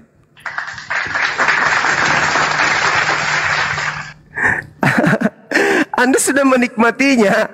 Anda sedang berenang di muara. Anda sedang berenang di lautan kenikmatan yang dipersembahkan iblis kepada Anda. Upaya iblis, upaya penjahat untuk membunuh Tuhan Anda berhasil. Hasilnya Anda nikmati sekarang. Anda berleha-leha. Anda menjadi anak Tuhan. Anda menjadi pewaris surga. Tapi mimpi. Kenapa saya katakan mimpi? Penjahat tidak mungkin menghadiahkan keselamatan. Camkan itu. Tapi penjahat bisa mengiming-imingi, penjahat bisa menghalusinasikan, penjahat bisa bermimpi, membuat orang bermimpi, memberikan keselamatan kepada mereka. Tapi giliran mereka matang, masuk ke kubur, mereka justru kekal di neraka. Anda boleh bermimpi, ya kami anak Tuhan, kami ini pewaris surga. Boleh Anda menghayal, boleh. Sebagaimana iblis menjanjikan Adam, jika engkau makan buah pengetahuan hidup dan baik dan jahat, benar apa? Baik dan jahat, engkau akan hidup kekal di sini. Ternyata hasilnya enggak sesuai dengan kenyataan. Inilah yang Anda rasakan sekarang. Anda menikmati hasil dari sibilisisis. Sibilisisis merasuki Yudas. Imam kepala membuat kesaksian palsu. Mahkamah agama membuat tipu muslihat. Hasilnya ada penyaliban. Siapa yang tepuk tangan dari hasil penyaliban? Anda. Siapa yang menikmati hasilnya? Anda. Siapa yang terbuai dengan kerjaan iblis? Anda. Siapa yang kemudian terlena dengan pekerjaan iblis? Anda. Siapa yang menerima kado terindah dari iblis? Anda. Siapa yang menghayal jadi anak Tuhan? Anda. Siapa yang tidak lagi menyembah Tuhan? Anda. Siapalah yang tidak tunduk kepada surga? Anda. Tapi mimpi. Kenapa? Tidak mungkin iblis menghadiahkan keselamatan. Tidak mungkin iblis menginginkan keselamatan. Tidak mungkin, itu mustahil. Tapi kalau iblis membuat Anda menghayal, bermimpi, berangan-angan, yes, saya katakan iya.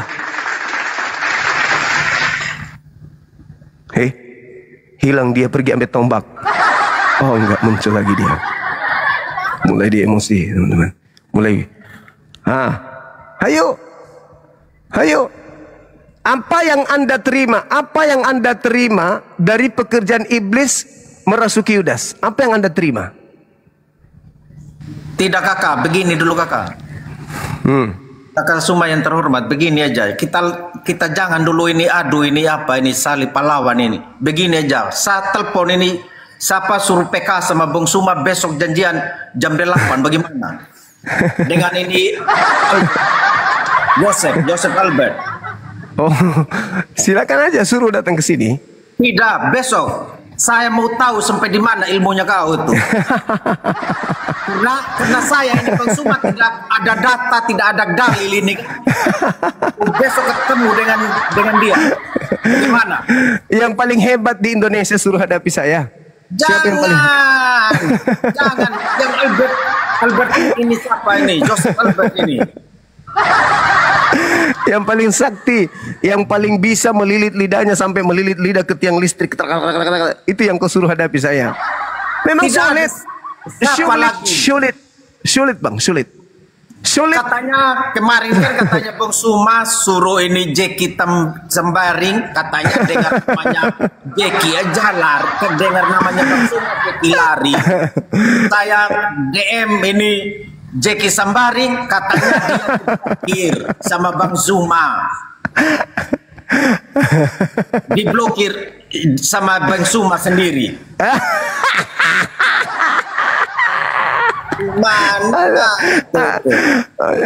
Jadi begini saudara, begini aja. Nah, biar kita nonton yang lebih seru begitu Bang Suma. Iya, begini aja. Suruh mereka datang ke sini. Kita akan hadapi mereka. Kita hadapi. Nya udah diblokir sama Bang Suma ini Jeki Sembaring itu, Jeki Sembaring. Terbalik. Dia yang blokir saya dari dulu. Si Jaki Sembarang, dia blokir saya, takut sama aku tuh. Gak Kenapa berani dia DM itu dia bilang ini Bang Suma yang blokir dia? Dia itu sama dengan kalau Joseph Albert bagaimana kakak? Kalau suruh ke sini, suruh naik ke sini. Biar semua orang nonton. Kalau sama saya kurang seru, kita kan tidak terlalu mengerti. Kalau sama yang mengerti baru. Suruh ke sini. Kan saya setiap malam live. Suruh ke sini aja. Mereka juga live setiap malam kakak. Tadi suruh ini Yusuf ke sini. Tadi sama Yusuf PK tadi. Iya, suruh ke sini, suruh ke sini. Habis nonton mereka baru saya masuk ke roomnya kakak tadi. Saya sudah ini apa? Tidak dibalas kakak? Tidak jadi dibalas. Jadi gini, sampaikan kepada dia, kakak, Bang Suma bilang penyalib Yesus itu adalah pahlawan kita. Itu gimana itu kakak? Bisa kakak terangkan? Maksudnya itu maksudnya kita di situ. Tapi lewat PK kakak, lewat PK biar ada waktunya begitu. Iya, udah sampaikanlah ke dia. Iya, maksudnya saya sama anak-anak jangan dibawa serius. Kita sesama Indonesia kita hanya mencerdaskan. Benar katanya Bang Suma, jangan dibawa serius, kita mencerdaskan, kita mengerti apa yang Bang Suma yang saya belum tahu dari Bang Suma saya mengerti. Jadi yang menyalib Yesus itu pahlawan bagi Anda. Tapi saya tidak berani itu Bang Suma, karena itu rahasia Tuhan. Makanya saya bilang, saya kasih contoh sama Bang Suma. Seandainya saya ini orang yang tidak senang sama Bang Suma terus dibunuh, kan saya tidak mungkin bilang dia pahlawan. Karena rahasia kematiannya Bang Suma kan Tuhan yang tahu. Itu yang saya tidak mau. Iya, oke. Nanti saya bilang pahlawan sesat, saya berpikir saya tidak mau. Kalau bilang penjahat? Sama juga, tidak mau. Makanya kakak saya atur waktu besok Bang Rahman. Iya, saya silakan. DM ini Pak kakak Albert ini Iya. kakak Yos Albert kakaknya. Tapi kakak juga DM dia biar ini pas. Biar ada gunanya loh kakak, daripada yang begini-begini tidak ada gunanya kakak ngomong panjang lebar, tidak masuk di pikirannya mereka.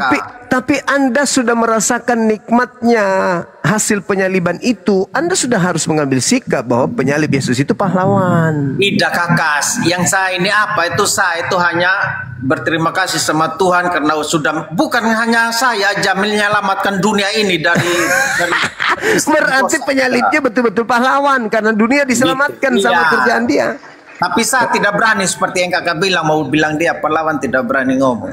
Lah buktinya Anda nikmati hasilnya gimana sih? Iya, tapi biar aja saya nikmati, bukan saya aja, seluruh bangsa nikmati kok. Berarti dia pahlawan besar. Iya, tapi saya tidak but sama Tuhan, kakak. Kita ini tidak tahu Tuhan punya ini pegang kayak angin, kayak debu kita di mata Tuhan, kakak. Jadinya saya tidak berani begitu. Tapi bagi mereka orang-orang yang telah menyalibkan Tuhan Anda itu, ya Tuhan itu bukan bagi kita sebagai debu, dia bisa bunuh Tuhan. Bayangkan aja itu saking iya, kuatnya tapi menurut yang saya tahu kakak ya, ini manusia yang jadi Tuhan dia kakak. Ah itu dia. Jadi Tuhan, manusia jadi Tuhan. Ya, bukan Tuhan yang Tuhan yang jadi manusia kakak, bukan manusia yang jadi Tuhan begitu. Nah setelah jadi manusia, iya. Setelah dia jadi manusia yang jaga alam semesta siapa? Namanya yang berkuasa, terserah dia sudah yang atur, masa saya. Tapi bagaimana maha kuasa dia sudah jadi manusia? Makanya saya bilang kakak lebih bagus lagi PK besok sama Joseph Albert itu biar seru. Ya udah sampaikan ke dia, sampaikan aja suruh naik ke sini. Ya. Kakak saya mau istirahat juga, ini sudah jam 2 di sini kakak. Ya. Nanti mau tidur ucapkan ini. Terima kasih wahai iblis yang telah menyerahkan Tuhan kami di atas tiang salib. Berkat jasamu aku bisa selamat. Gitu ya. Dah, itu biar kakak aja. Kita jauh udah ada doa kami jangan Selamat pagi Bang Juma, selamat pagi juga Bang John. Iya pagi Bang, pagi. Kakak Suma, beta pulang, beta ini dulu mau tidur dulu kakak. Kakak orang mana? Jangan lupa berdoa, kakak jangan lupa berdoa tadi, doa yang tadi. Doa bapak kami aja kakak Suma. Orang Kupang di mana? Beta orang Atambua nih. Beta di Bali kakak. Oh, oke. Beta ini cuma teman sama Bang Suma, jadi bercanda-bercanda. Karena mana saya baru ikutin ini, beta son mengerti ini. Yesus jadi pahlawan kah? Iya, tapi itu kan hanya Bang Suma yang tahu maksudnya itu. Kalau kakak mau ikut juga seperti begitu ya terserah. Kenapa jadi pastor kan? Jangan lupa berdoa sebentar ya. Kakak habis mau tidur berdoa. Doa bapak kami sudah yang paling paten kakak. Oke abang, Bang Suma. Oke. Kita cabut dulu ya. Besok masuk pagi. Kakak John ini, Karmana nih. Dia dari Saksi Yehova.